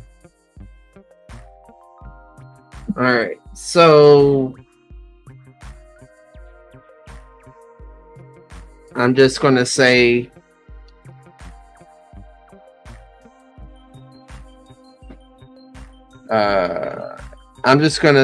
I agree with his definition of grace in principle.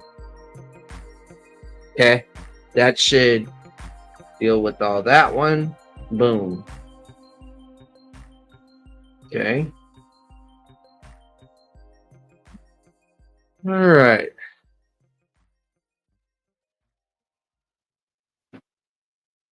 I still wish I was talking about faith alone up front.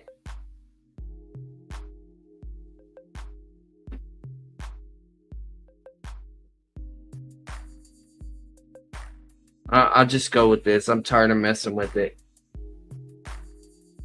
So duplicate slide, erase these.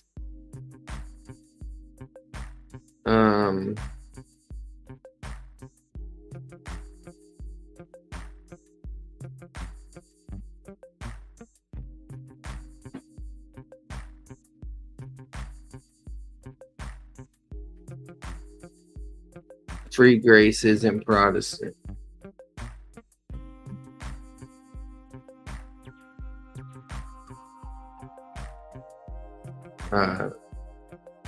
James and Paul teach the same about justification.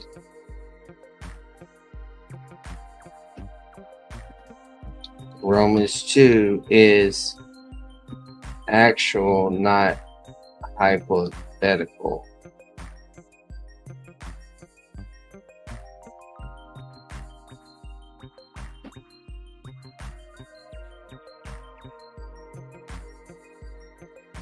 Okay, so this is for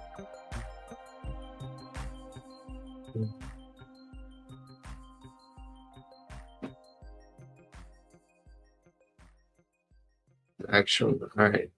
So THM thesis Justification is not salvation. He's aware of my categories. He needs to consider them. Okay.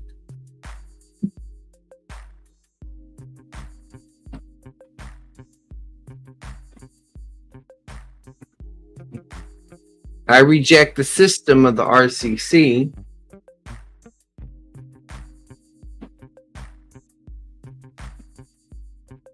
I reject the system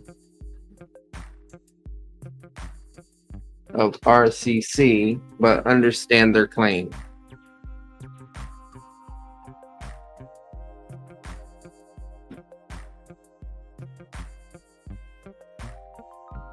All right. So now, delete this one. Topic. So,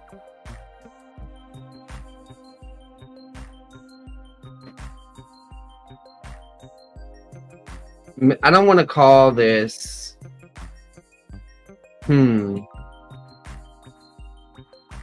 duplicate slide.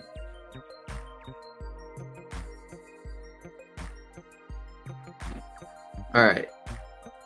Free graces and Protestant.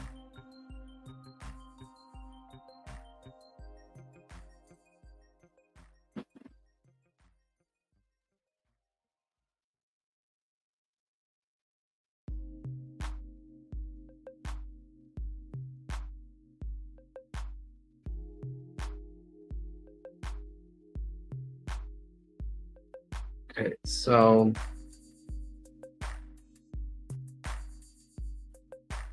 James 2 is consistent with free grace theology.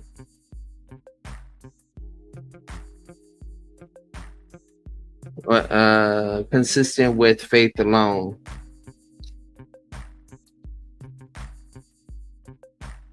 James 2 is consistent. Okay, here, let me do this.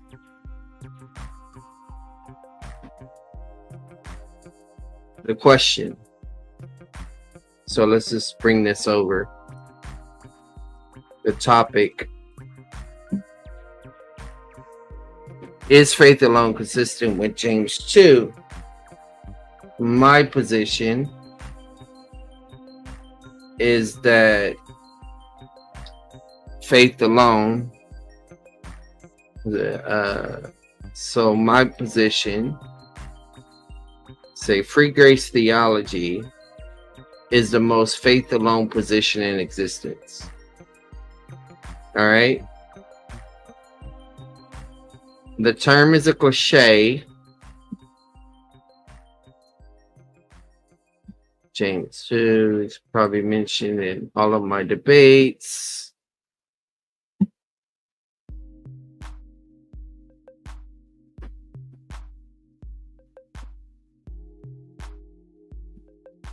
I'm probably going to reduce the font on these slides. So let's take this slide down to 40. Let's bring it to 36.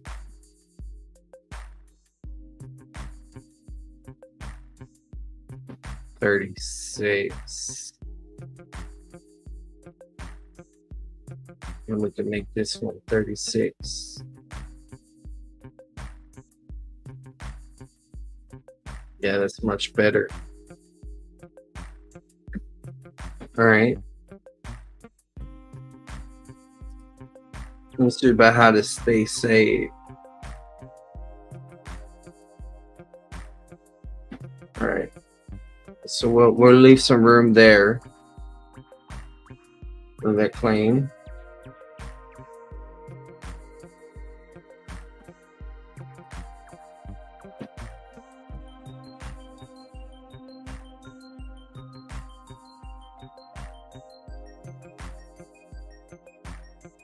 The main issue is James, saved never refers how to be saved from hell.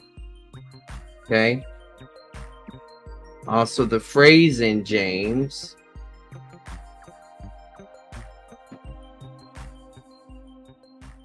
There's just going to be redundancy in this. Save one soul. The main issue is in James, saved or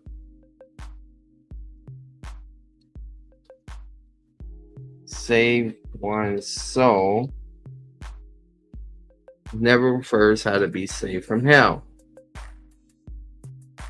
Okay.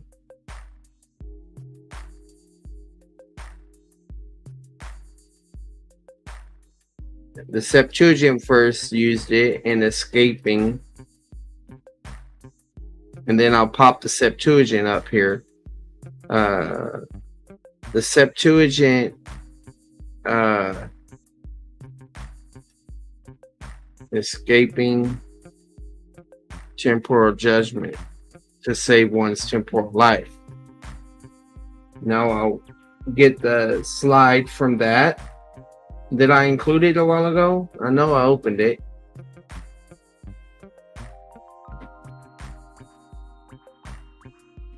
Right. Here we go. Boom. So now it gets real. Now we're getting into, okay, Genesis 19:17. This word escape for your life is being used in this way. Let's see if we can make this a little bit larger.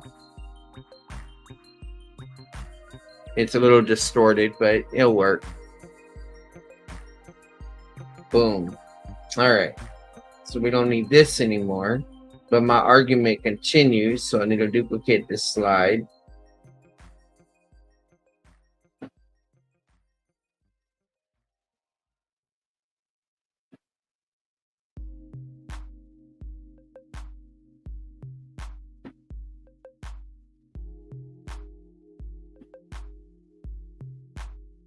So to make things simple, we're probably going to walk through the text. What do I got here?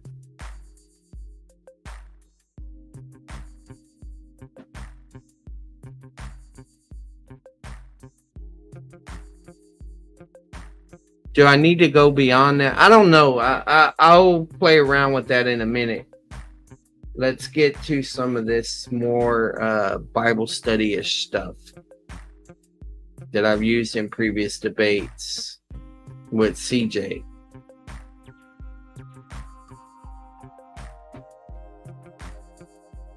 So, boom. My brethren, when you counter... See, he doesn't have a problem knowing that they're brethren. That's not a problem for him. So I don't need to include that slide. Brother, he don't need to do that. The crown of life, proof he will receive the crown of life. Now they'll say rewards are not in view. Okay, so this would be a good one to include. All right.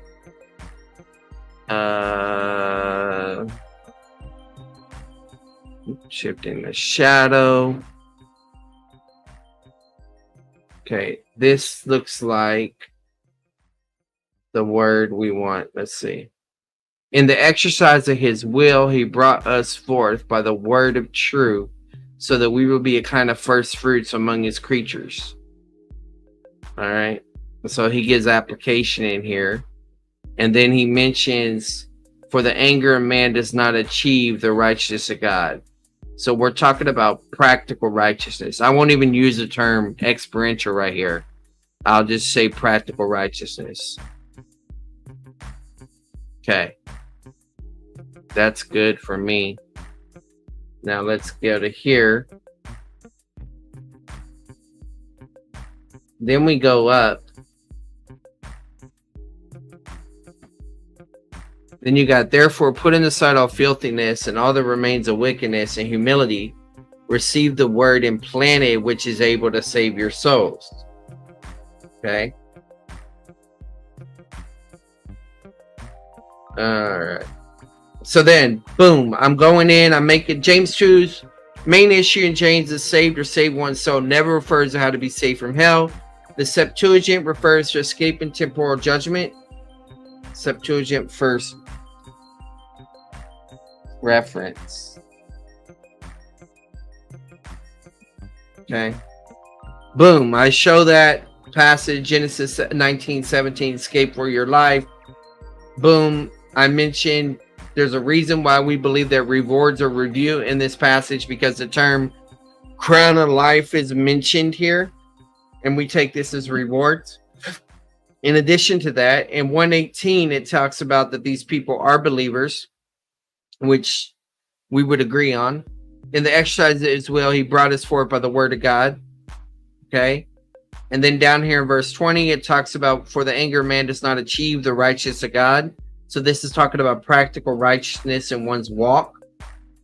And then 21, continuing this idea of practical righteousness. Therefore, putting aside all filthiness and all that remains of wickedness and humility, receive the word and planted, which is able to save your souls. So you see, he's already mentioned that they've been brought forth. And he tells them to receive the word and plant it, which is able to save your souls. As I mentioned, the term save your soul, it never refers to being saved from hell. Okay.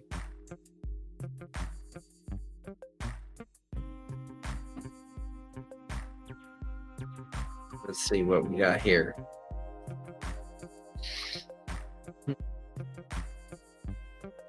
So walking through the passage. The one looking at the perfect law of liberty, what's in what he does, he deceives himself, and his man's religion is worthless. So the idea of worth is mentioned in the passage. Okay. No benefit.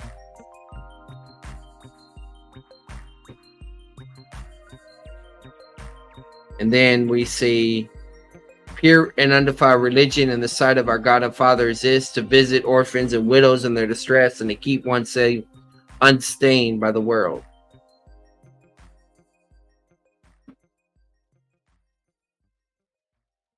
All right.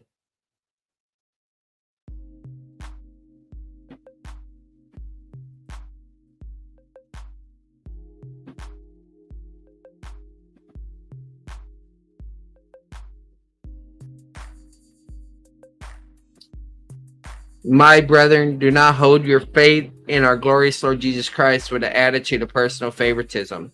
So he's talking about holding your faith. In other words, don't represent Christianity with an attitude of personal favoritism. Faith is referring to the faith that you have in your walk, in your practical faith. You could talk about the applied faith. Might use the term like that.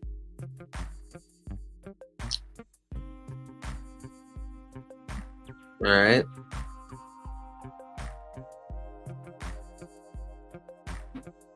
So then he said, listen, my beloved brethren, did not God choose the poor of this world to be rich in faith and heirs of the kingdom which he promised to those who love him? So this is an example of an inheritance, and this is not about salvation. This is about rewards. Okay. And then and the contrast is between dishonor, so you won't receive honor.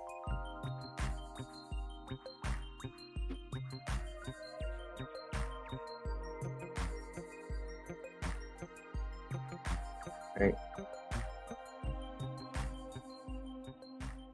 However, you're fulfilling the royal law, showing love, all of those things like that, convicting them of not stumbling. All right. So we'll make this assertion right here. Salvation of the soul from death, 121, temporal death. Salvation from, I may throw this forward. Salvation from loss at the judgment seat of Christ, 214. Salvation for sins, penalties, disease, salvation from physical death. All right, so we got those. Here's the slide. Here's the slide that wins the debate, in my view. So speak and so act as those who are to be judged by the law of liberty. So this is temporal judgment. For judgment will be merciless to one who has shown no mercy, and mercy triumphs over judgment. Okay?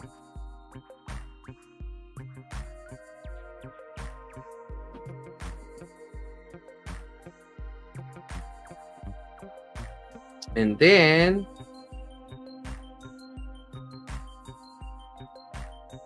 what use is it? This is the next phrase that mentions after the triumph over judgment. My brethren, if someone says he has faith, but he has no works, can that faith save him? And it could be can the faith save him? If a brother or sister is without clothing and needed daily food. So it's talking about being practical. It's talking about your walk. Okay?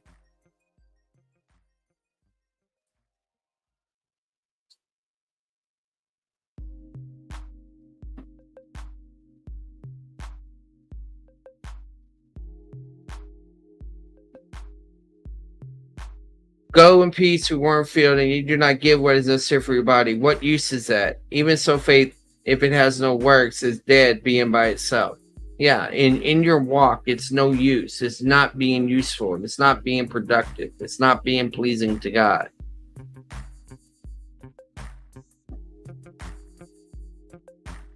Okay.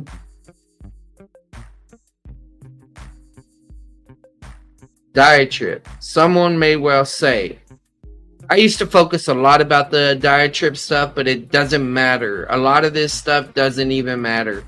I used to think it was so significant in the debate, but it's not. So I would just not even focus on that.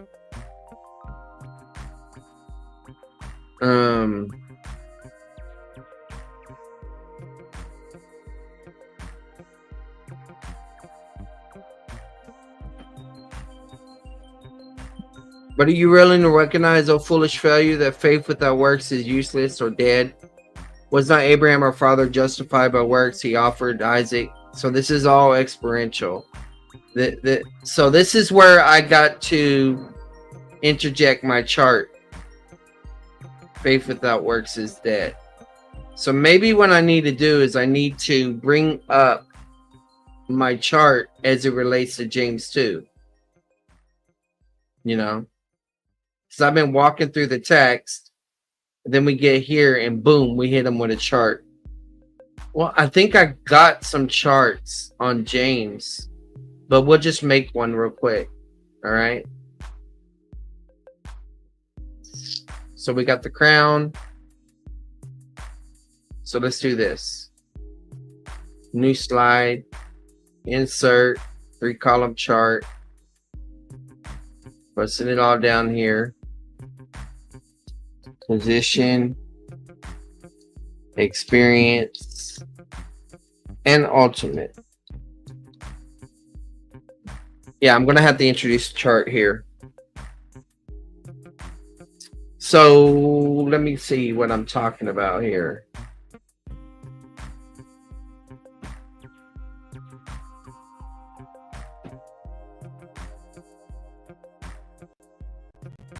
So I would have to say traditionally, justification, sanctification, glorification. But the reality is that there's positional justification. Maybe I'll just use abbreviations. Positional justification, experiential justification, and ultimate justification. Then this would be positional sanctification, experiential sanctification, and then ultimate sanctification, and then positional glorification. This is experiential glorification and ultimate glorification. Okay? So I don't have to say much about the chart. I really don't. So then we would say that the term, like we're talking about salvation, right? So we could talk about positional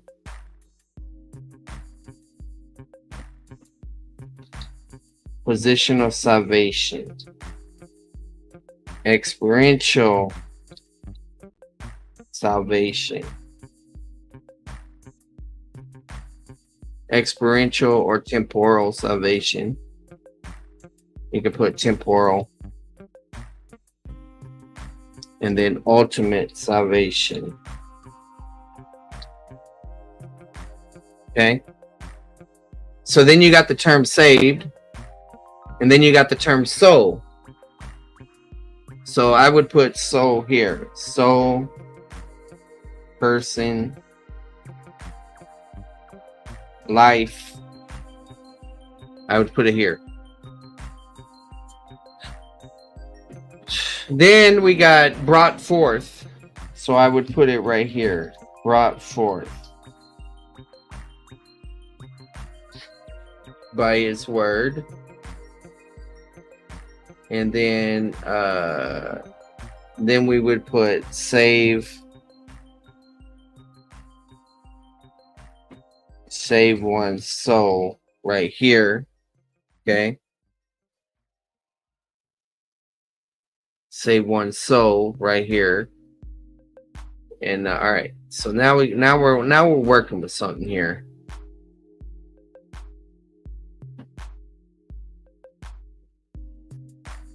Say we're cooking with grease.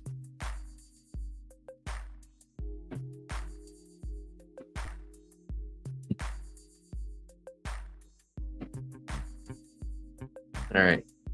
Save one soul. And we got crown of life. Okay. Well, crown of life.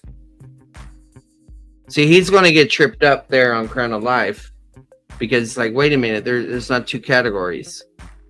So I have to create a chart showing two categories from the beginning, or he's going to get tripped up.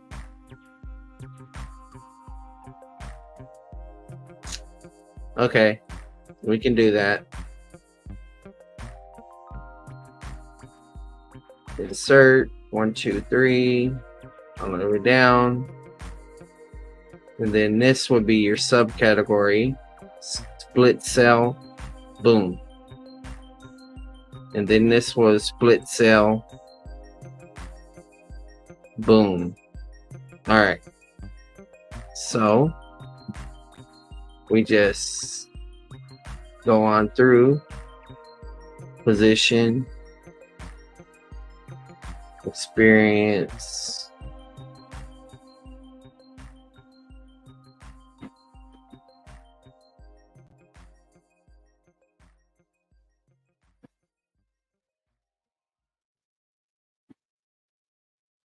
all right. So typically, you've heard people use the term justification. So it's going to be a little bit different here. Justification.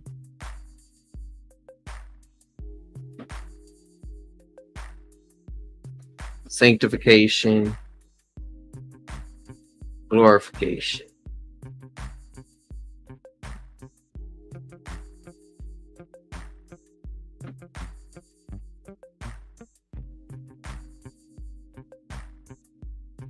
Okay.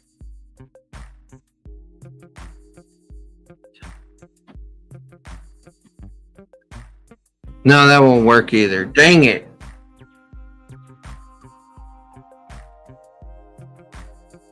I can fix it. Merge, justification, sanctification, glorification. All right, there we go. Now we can fill everything in.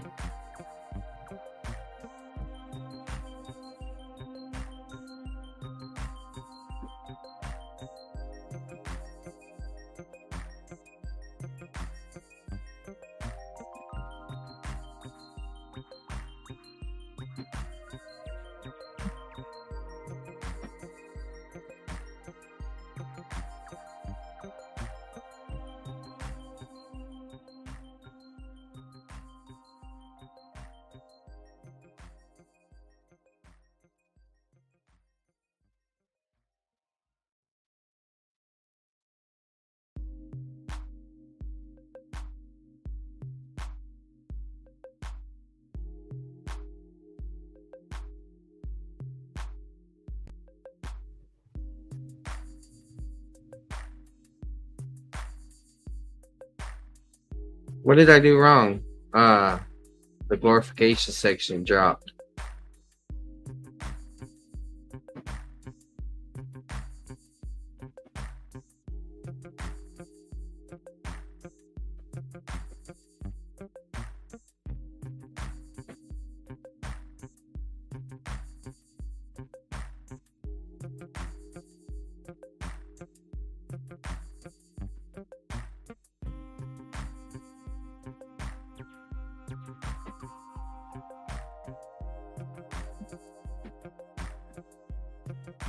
Now y'all know how much I struggle to get my charts right.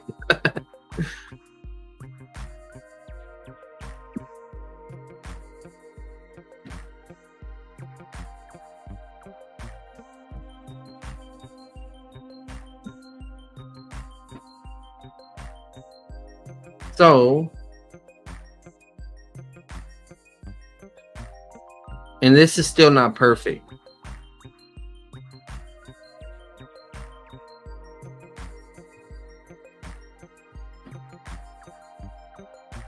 You know what? I'm just gonna hit him with it. You know, he's a scholar. He can handle it.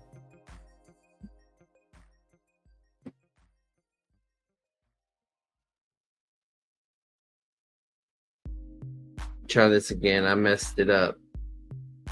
Duplicate slide. I may be able to do it faster this way.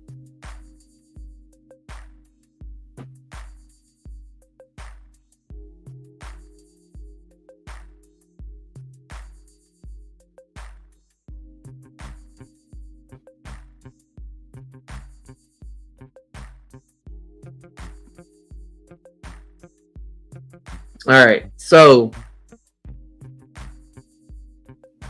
he's used to glorification. Okay. Well, I need to explain that justification goes here. And he needs to understand that in James 2, he needs to understand my claim from the very beginning. So I'm going to put James and Paul. Both go in the middle column. And we'll even put David and Abraham. That'll blow his mind.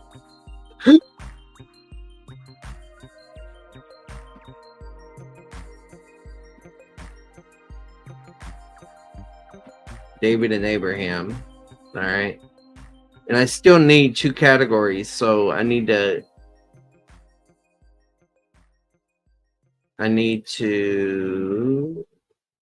insert one below, and then I'm going to split it. Split cells too. Okay. So we'll just say this one is the never believer, and this is the once believed. All right. So we're talking about experiential justification here. And we're talking about even passages in Romans. David, Abraham, James, Paul, Abraham. Let's see. You could, and Rahab, you could even say. All right. So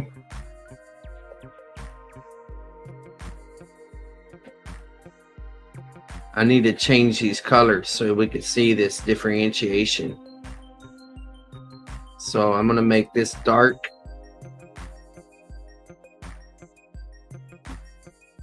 Dark brown.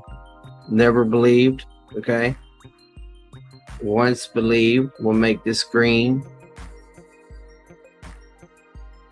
All right. And we'll make justification and sanctification. We'll make it blue. And then we'll make glorification yellow. But we got to split it again.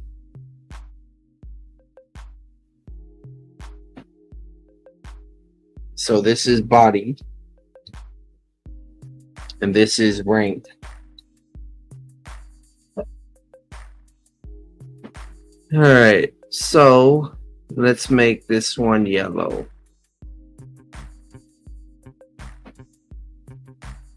Oh, that yellow is too bright. Ah, purple. Purple can work. Okay, so we're gonna put a crown here. All right. So then we look at James 1:4 where he says brought forth. Now we're gonna have to reduce this in size or it's not gonna work. Let's try that. So let's say brought forth.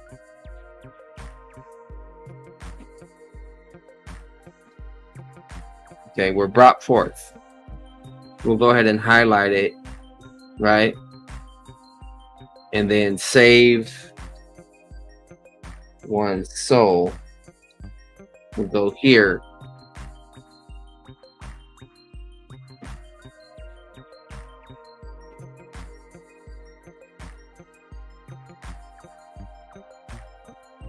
Save one soul, go here. Okay, and then crown goes here.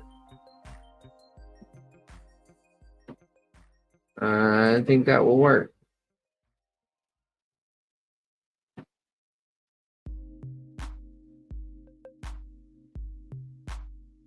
I may not use that chart, but all right. So if I just make the claim, okay, receive the crown of life, that's 112. So that's James 1:12. So I'm just gonna put James 1:12 that you will receive the crown of life. James 1:12 talks about a crown. All right. So I don't need that one. He brought us forth. That's James 1:18.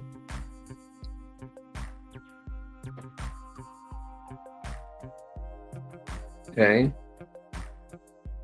And then 120 is practical righteousness. So we can put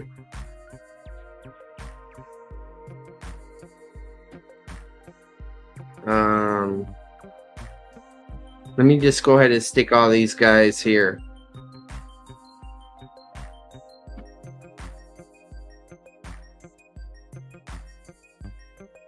That works.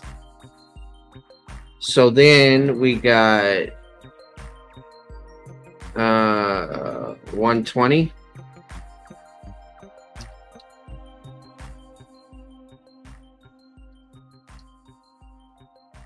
Righteousness is practical righteousness.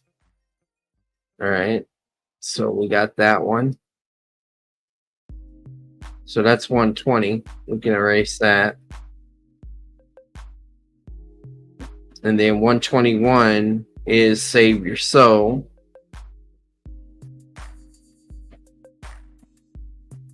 Since this chart is all about James, I don't think I need to include James. I just need to say 118 brought forth.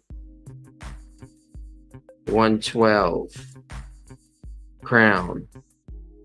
120 righteous. 121 save one soul.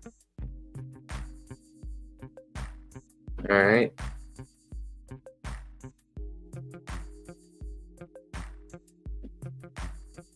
All right. Worthless religion. So that is 126.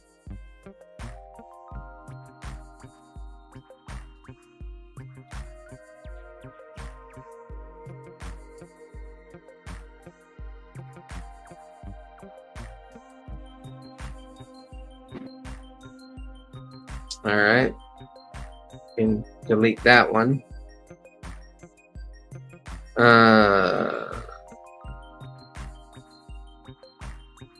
And so that goes into 27 also. So we could just talk about 27. Worthless and pure religion. And oh, no. Walking unstained. So let me go ahead and do that. Worthless.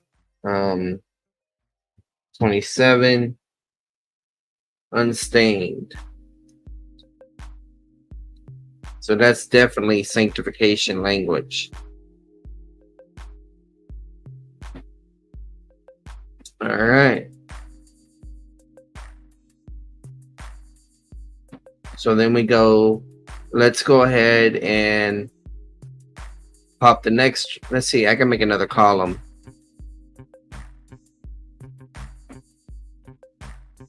Your faith. 2, 1.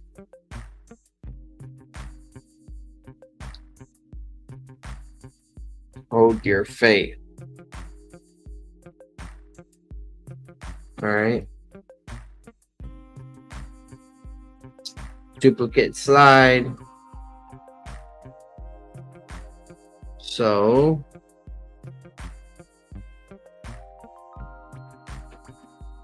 now I can delete these.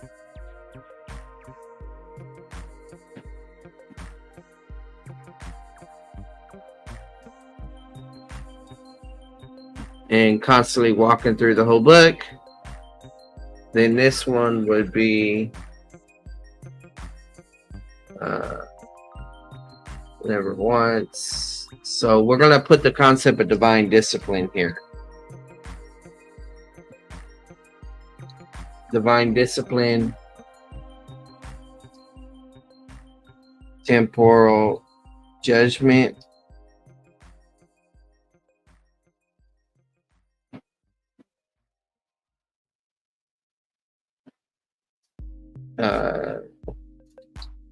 in life or at Bema. We'll even talk about stricter judgment. Okay. So their sin is personal favoritism. Heirs. That's very important. He chose the poor of the world to be rich in faith and heirs of the kingdom which he promised to those who love him. That's condition. So I'm going to put heirs right here. 2-5.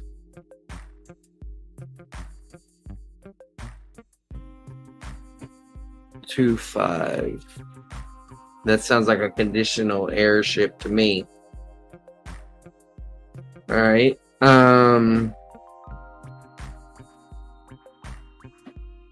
Focus on that. Judged by the law of liberty. That's 112. 112 and 13. So we could say 1, 12, and 13.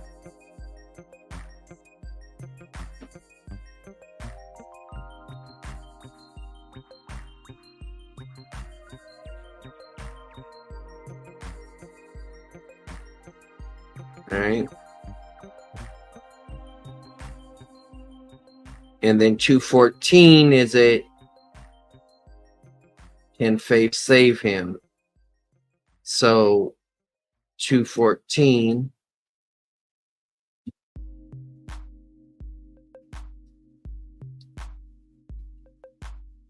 can faith save him? All right.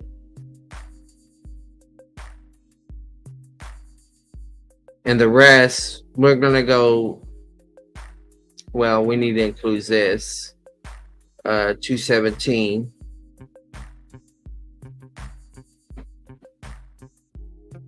Faith is dead. Unproductive.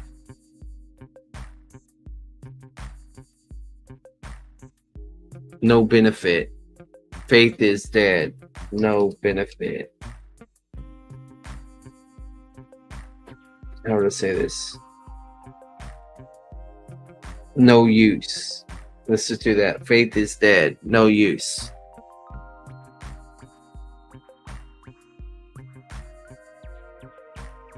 All right, got that one.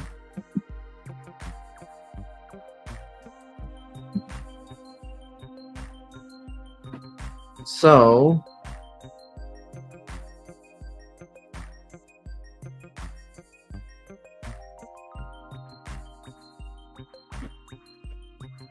I'm gonna put the diatribe right here. Diatribe. Nothing really I need to say about that.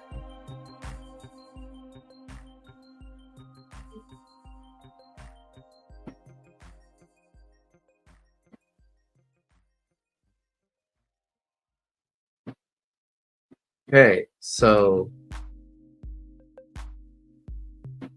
all right. See next slide for Abraham. Okay.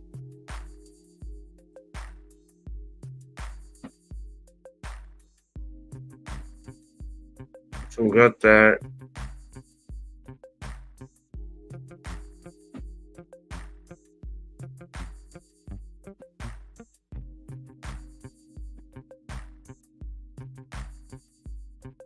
All right. So I don't even need this slide anymore. As they say, picture's worth 1,000 words, guys.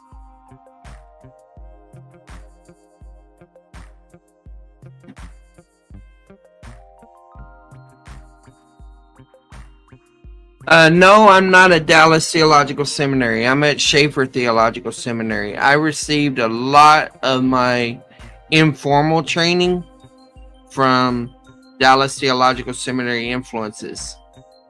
Sorry, I'm not interacting with the chat. I'm just so focused on this. There's no disrespect to y'all.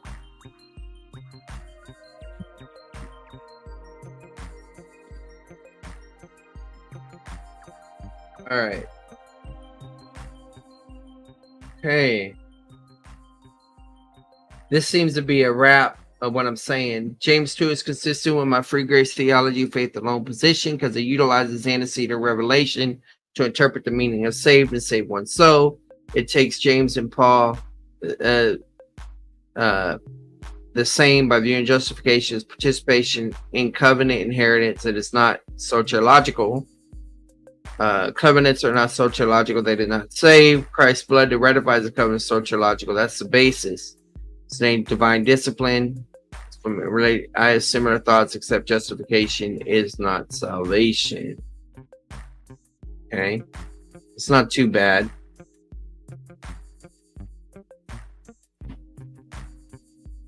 I don't want to drink a lot of this coffee. I think I'm gonna go put my coffee up because if I drink too much, I'll be awake too long. Hold on.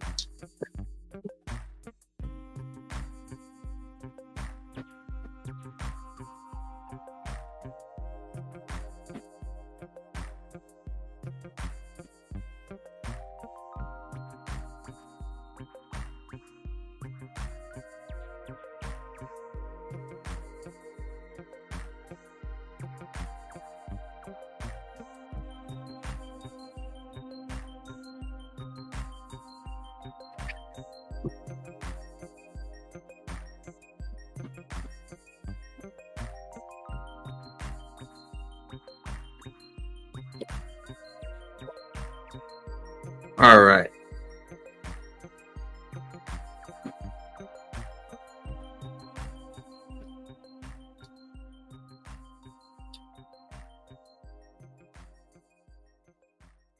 So I'm just transferring these over to these slides.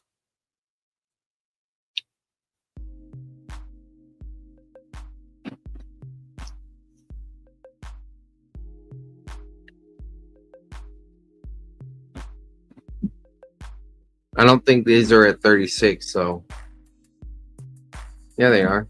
Okay.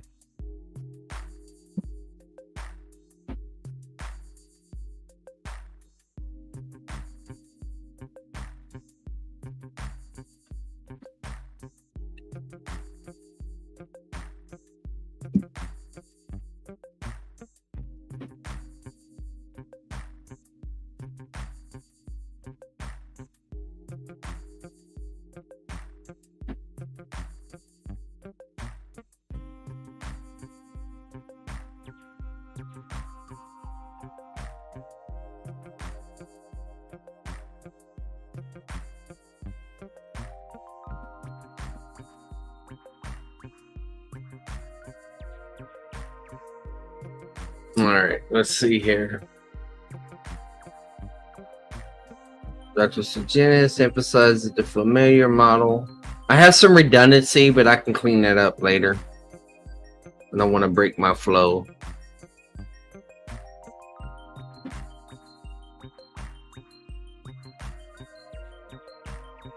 All right, we can delete this one. Delete this one. Okay, so I can go visual here. Which it's all right.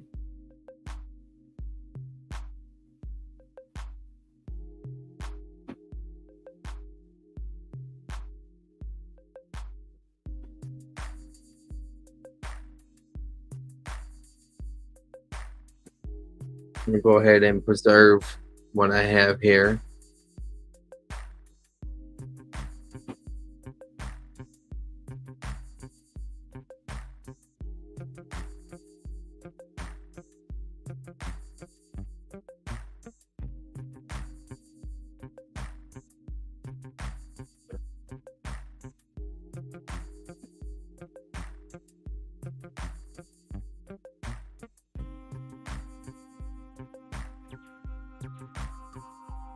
They're gonna annoy me? Why would they annoy me?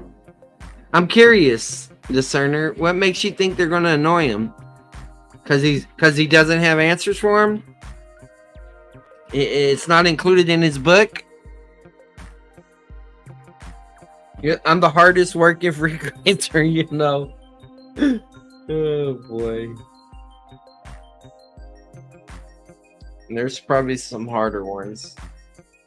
I just have to motivate myself. If I don't do it live, I won't do it. It's just a trick I've learned to help motivate myself.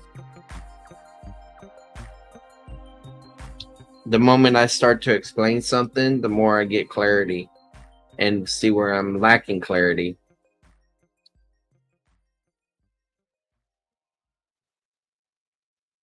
Okay.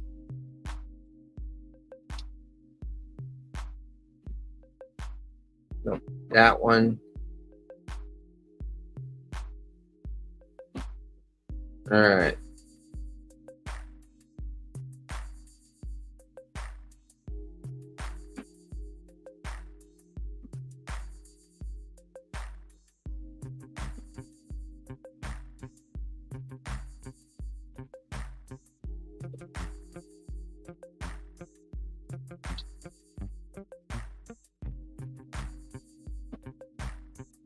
Duplicate slide.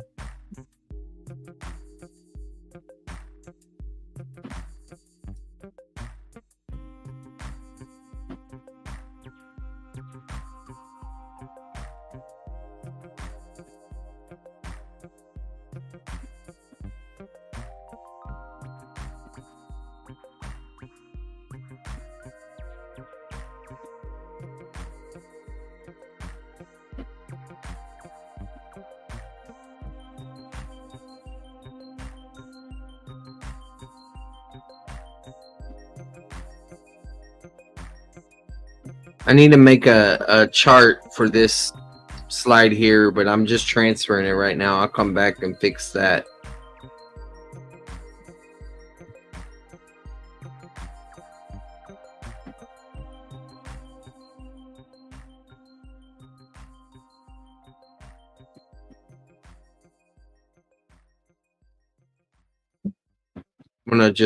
I'm gonna draw a picture so that I can have in my mind the idea that I can chart later on.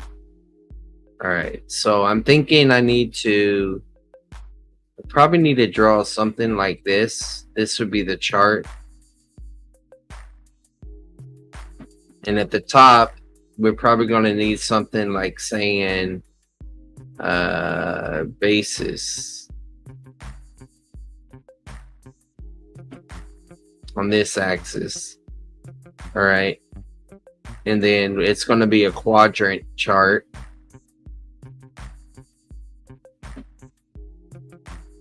And so then what we would have is we would have we'll put dogs on this side, and we'll put cats on this side. Okay. And then you got dogs.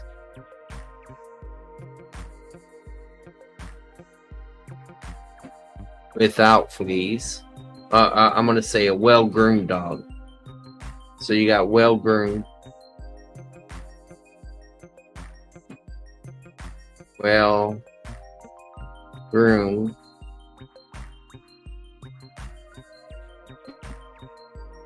And this is flea infested.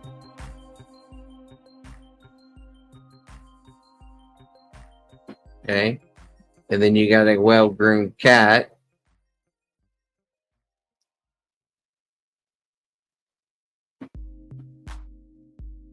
You got a flea infested cat.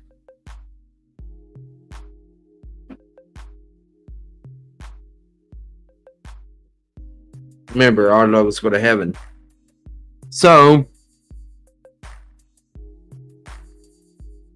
if we take this and we make a new slide using the same structure, and we move from dogs to cats, if I let's see, how would I do this? Okay. So this would be the never believer. And then this would be the once believer. Okay. The never believer can be the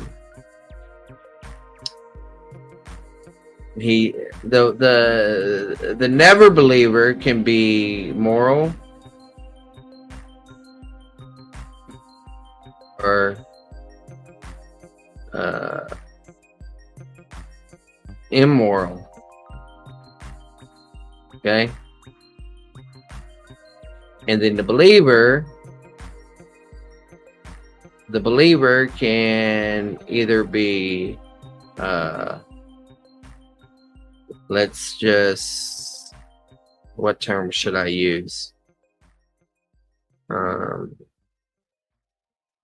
Let's use spiritually mature.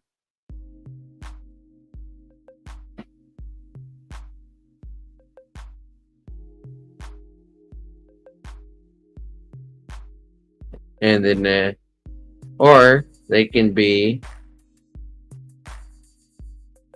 carnal.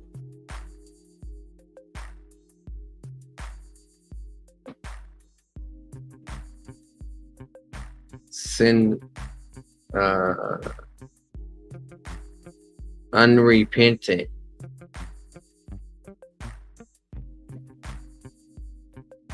All right. Unrepentant and antinomian. I'd rather use the word rebellious. Or unrepentant and apostate. How about that?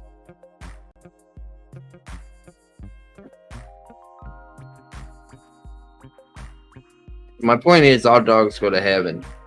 There's some passages that talk about their fleas, which are the individual sins. Okay. And there's others, but the basis for them going to hell is not their sins. Anyway, I'll come back and work on that later.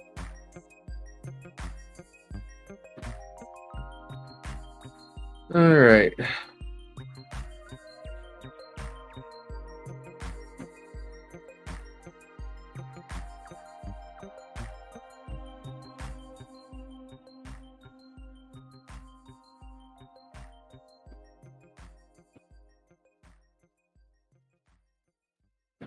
Are these all 36?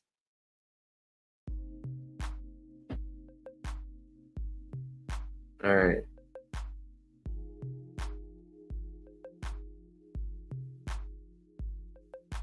All right. That fits in there.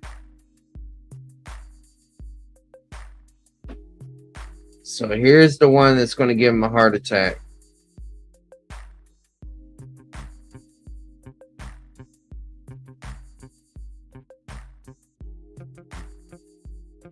No one goes to hell because of sin.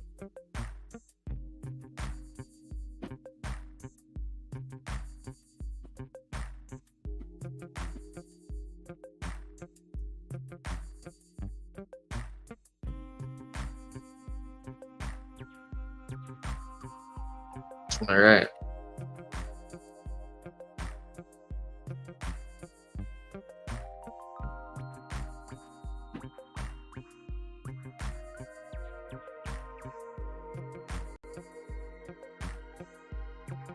He may stop the bait when he hears that.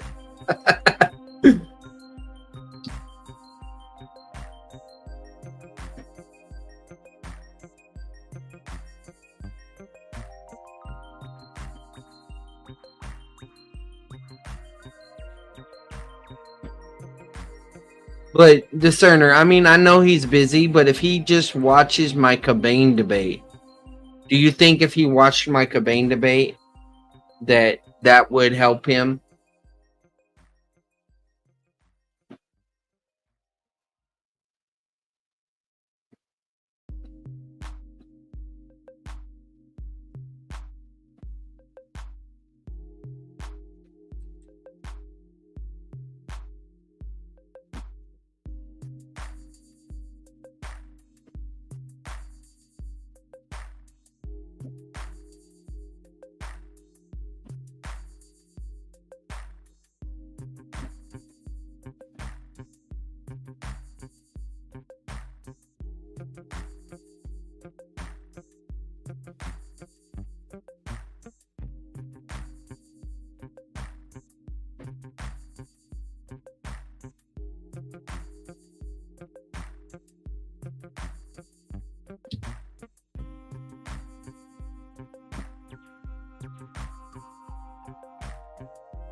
Right.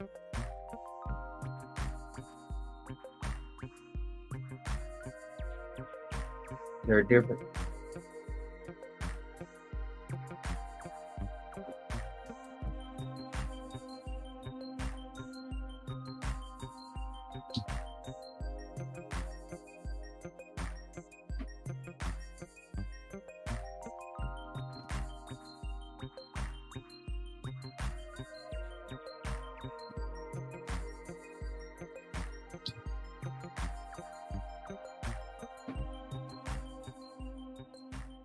Let's see if I can get one more down here.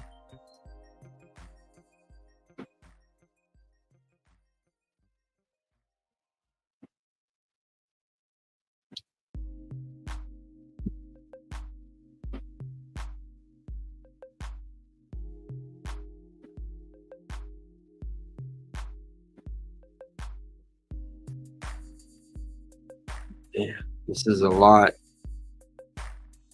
I got 19 slides done, and I got to reduce 290. I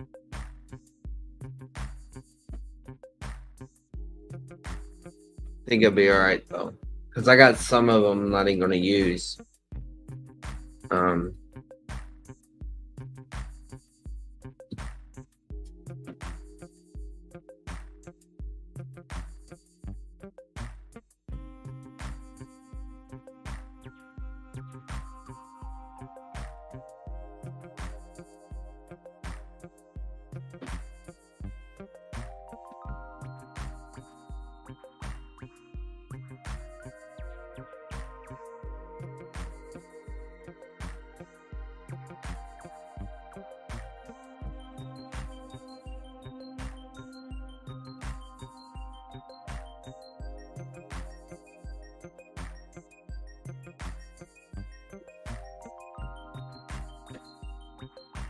Right?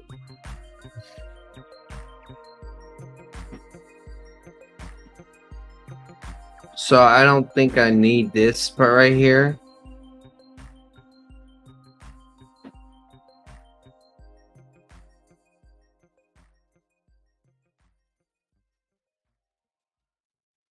Gonna have a lot some redundancy, but I'll go ahead and include the redundancy now.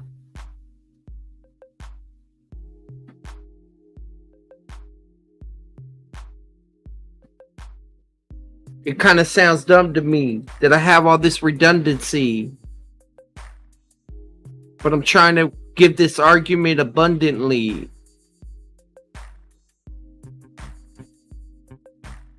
But I'm not sure what the people want from me.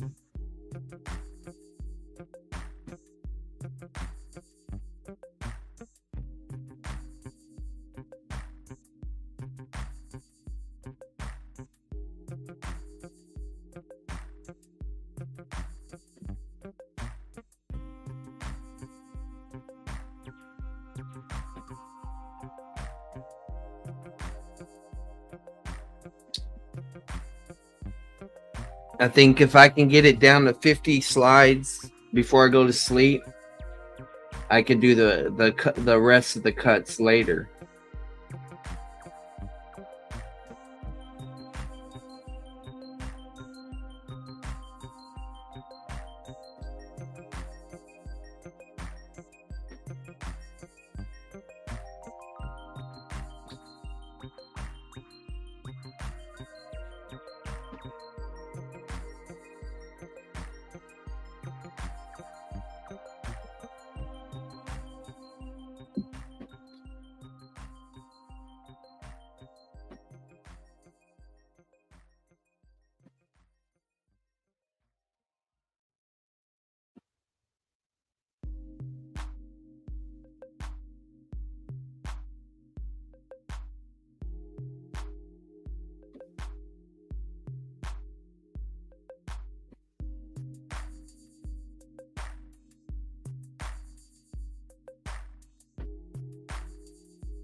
I don't need this.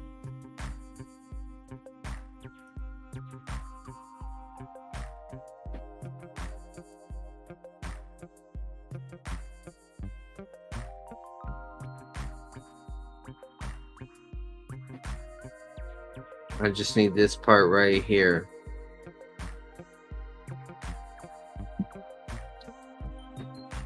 All right. Now we're getting some progress. This is his book. I don't need that anymore. I don't need that. There's his email.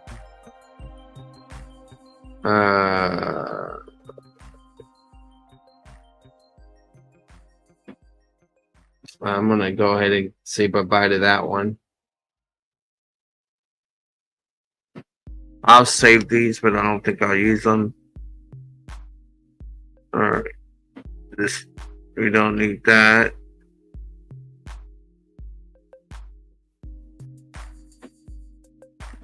Don't need that.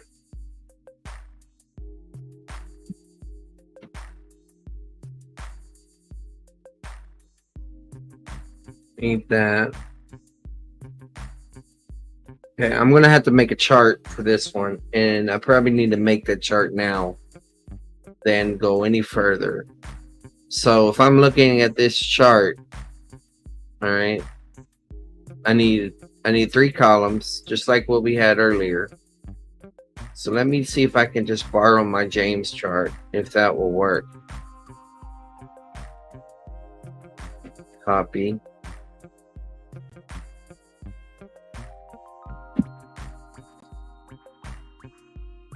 And we'll just clean up these words.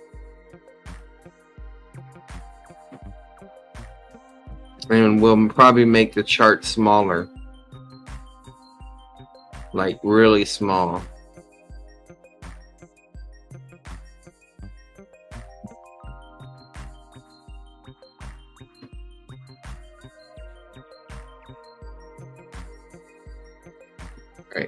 So what I essentially need to do here is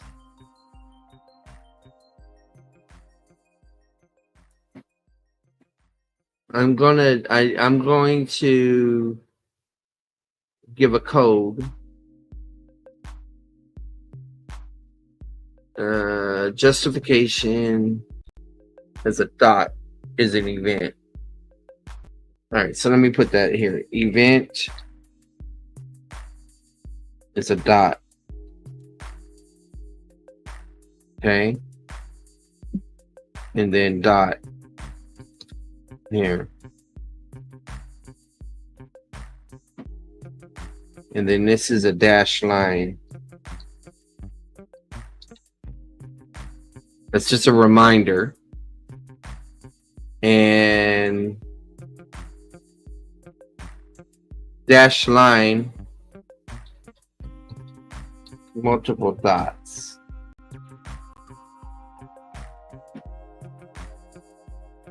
Event one dot. Yeah, let's do it that way. One dot. One dot.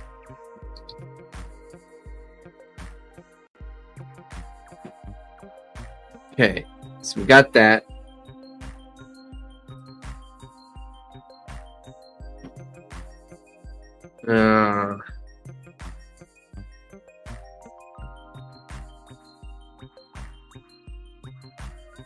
This is going to be challenging. Okay, Joshua 24 will go here.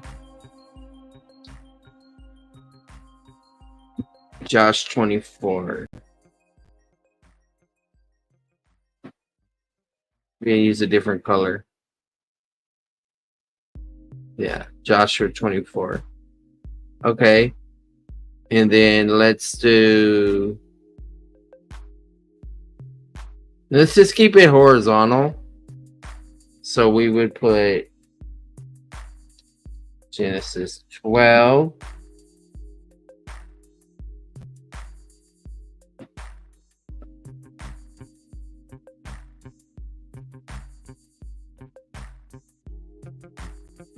How do I want to do this? Maybe I delete this bottom part. Let me just merge these. Merge cells. Okay, Genesis 12. Let me merge this one. Dash line, multiple dots. Genesis 12. Genesis 15. Genesis 17. Genesis 22. Okay. And so what that means is that you have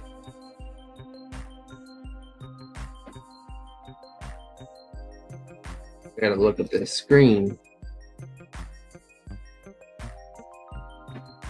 So you would have, of course, you would have James 2. You would have Romans 4. And you would have Galatians 3. Well, let's do Galatians 3 first.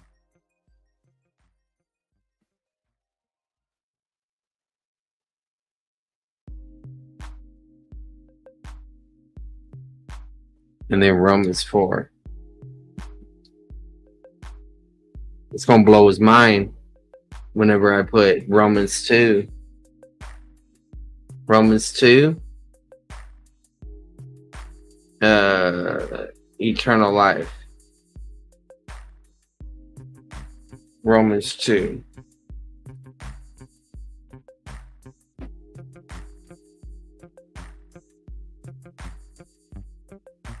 Okay. Romans 2, Galatians, James 2. We might as well put Hebrews 11.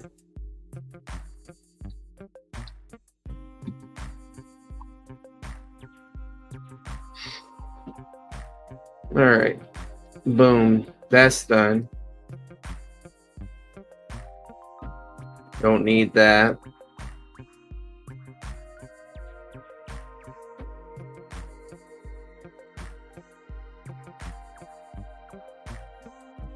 Okay, so this was CJ.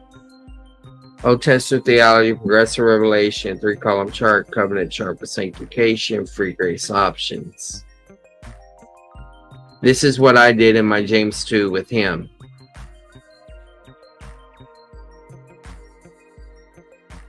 Testament theology, progressive revelation. I just don't think I need it for this one. I don't need this passage. Don't need this one. I can include this, but I don't think I'm going to use it. Caesar and Vassal Treaty, Abrahamic Covenants. James leads to Jesus, Sermon on the Mount leads Old Testament, Pentateuch is key. I don't even need that. James 2, I already mentioned. Oh, but I do need to make another chart.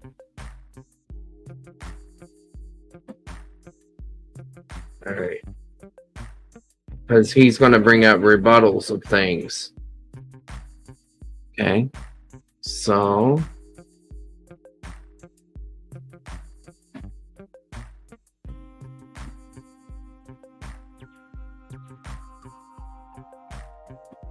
So we would put Matthew 5:20 here.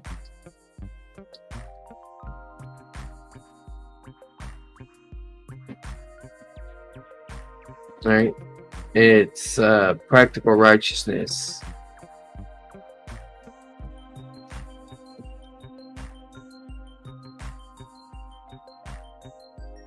Okay.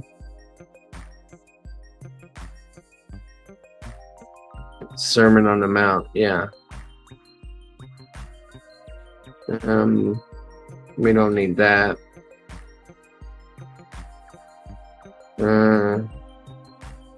I don't even need to get to that. Real issue, yeah. That's what came about because of that. I don't need this. I'm not going to argue for that. I'm not going to argue for conservative free grace.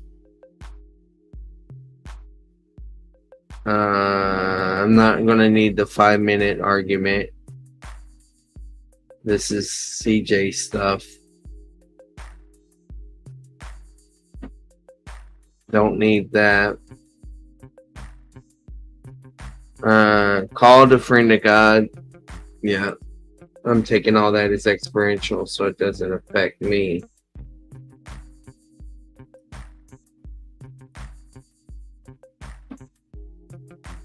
Now we're rolling, guys. We're rolling now. We're definitely rolling.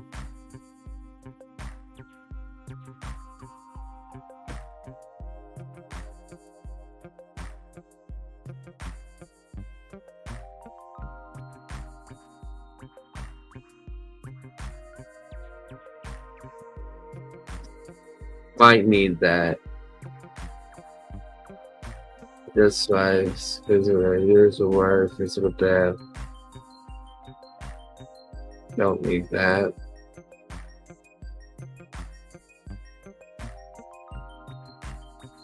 Don't need that. Don't need that.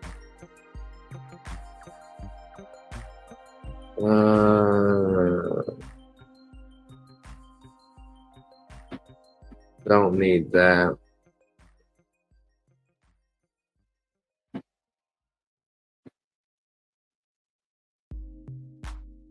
Object situation means.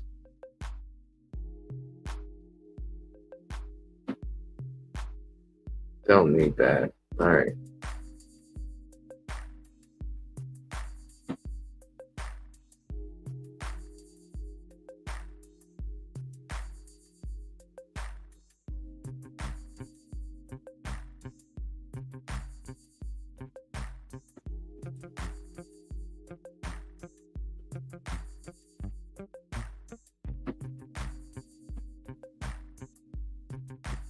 That.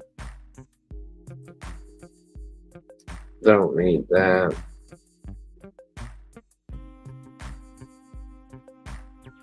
Adjective match gender and case.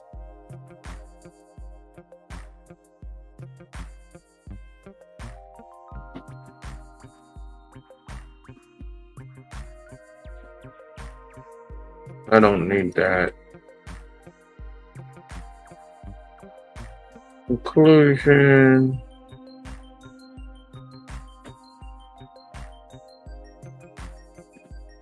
This is Dillo right here.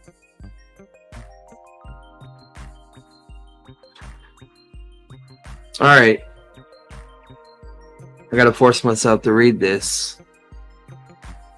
However, there's nothing remarkable or astonishing about this at all. In fact, salvation associated with entering heaven only 40% of the time in the New Testament, and not even once in the Old Testament.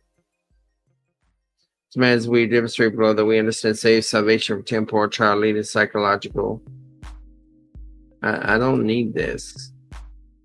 I don't need this. Don't need that.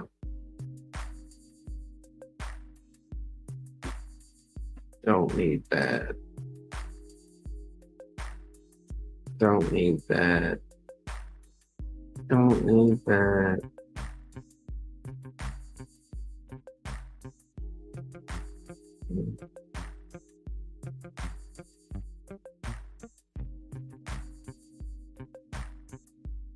That's okay.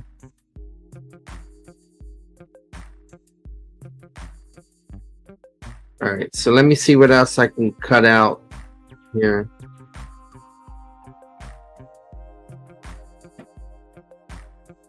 Ikayo.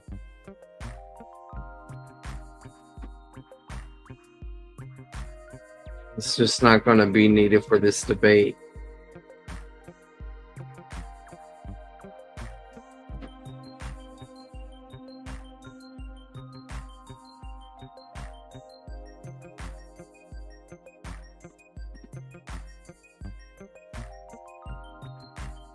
Seeking to be justified. Not a problem for this debate. I had to over prepare in previous debates, but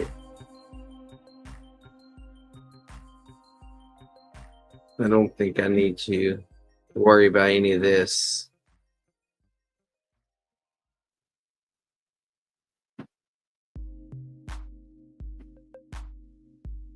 We're not disagreeing about the definition of vindicate. I mean justify.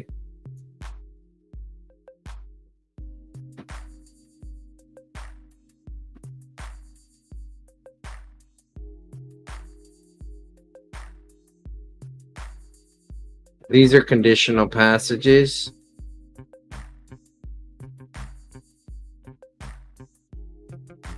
This is stuff I used in my David Preston debate. I don't need that.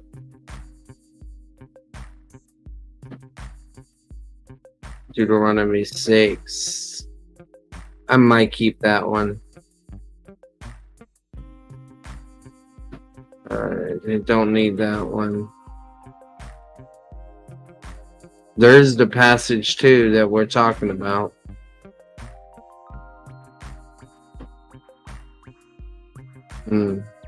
I might keep that one. Don't need that. Don't need that. Don't need that. Might keep that one.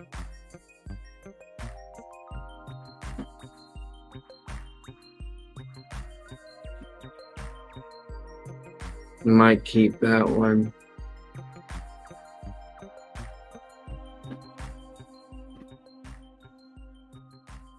Qualitative blessings. This is eternal life. Might use that. That's repeated. That's repeated. This is repeated. Godless Esau. One disinherited. Judges only. Genesis. I don't need any of this. Atonement, expiation.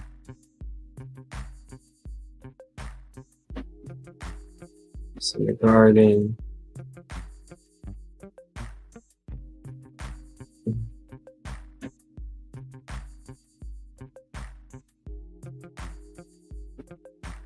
Okay. These are just my thoughts that I was having when I was reading his stuff.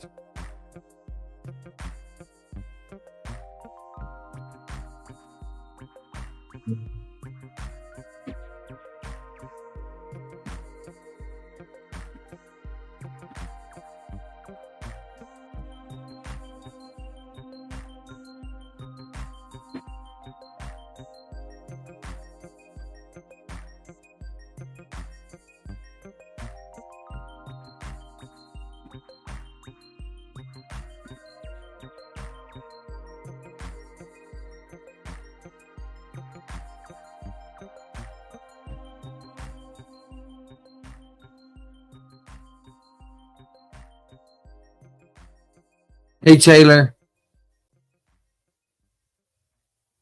Oh well, I'm okay. I'm okay. I'm not where I need to be yet,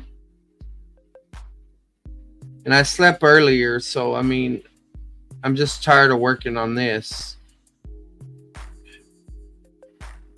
John the Baptist suffering at hands.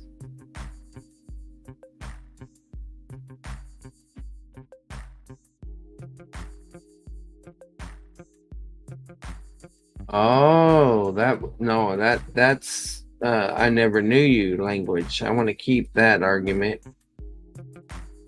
Epigenosko, recognize, known, understand, udite, ever, never, Epigenosko. Yeah, that's the arguments for never knew you. I'm gonna let that go. I can deal with that in the future. I can just assert it. I'm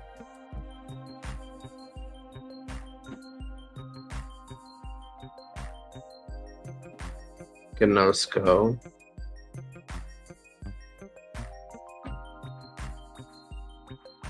Alright.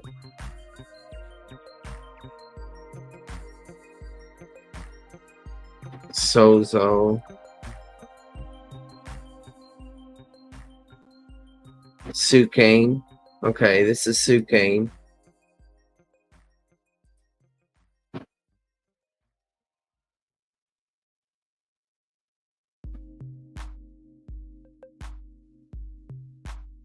It's gonna melt his brain. So this is right, like on the one he says faith. This is all footnotes. I don't need this.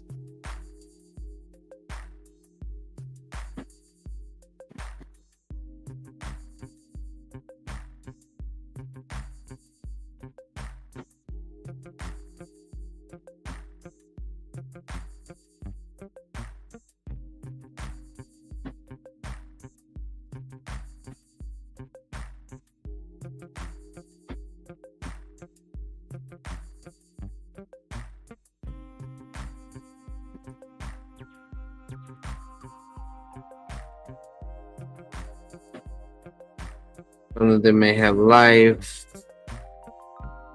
None of this is ever review.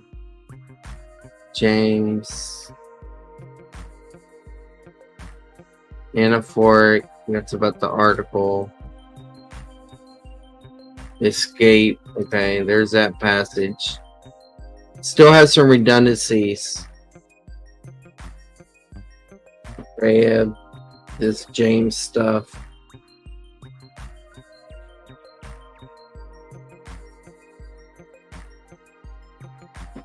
That's Dillo stuff. There's the diatribe differences.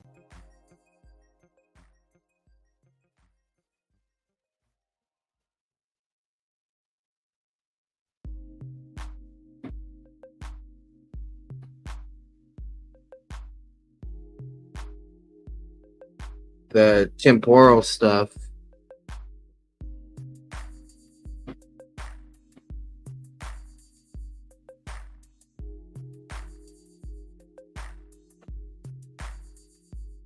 I might keep that.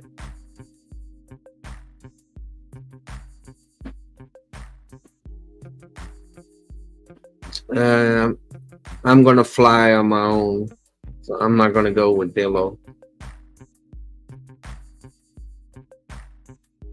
Wave escape.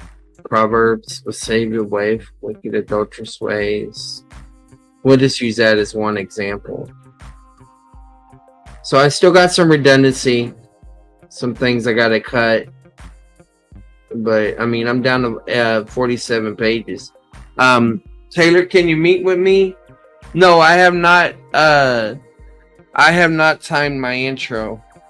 I'm not to that point yet. Can you meet with me on Discord?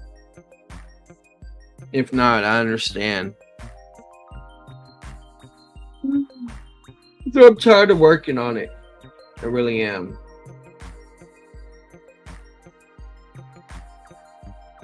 There's a colorful chart.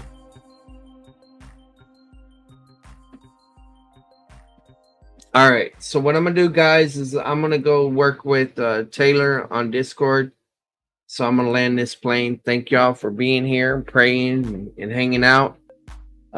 Y'all check out more content, old stuff, new stuff, and let us know what you think. God bless.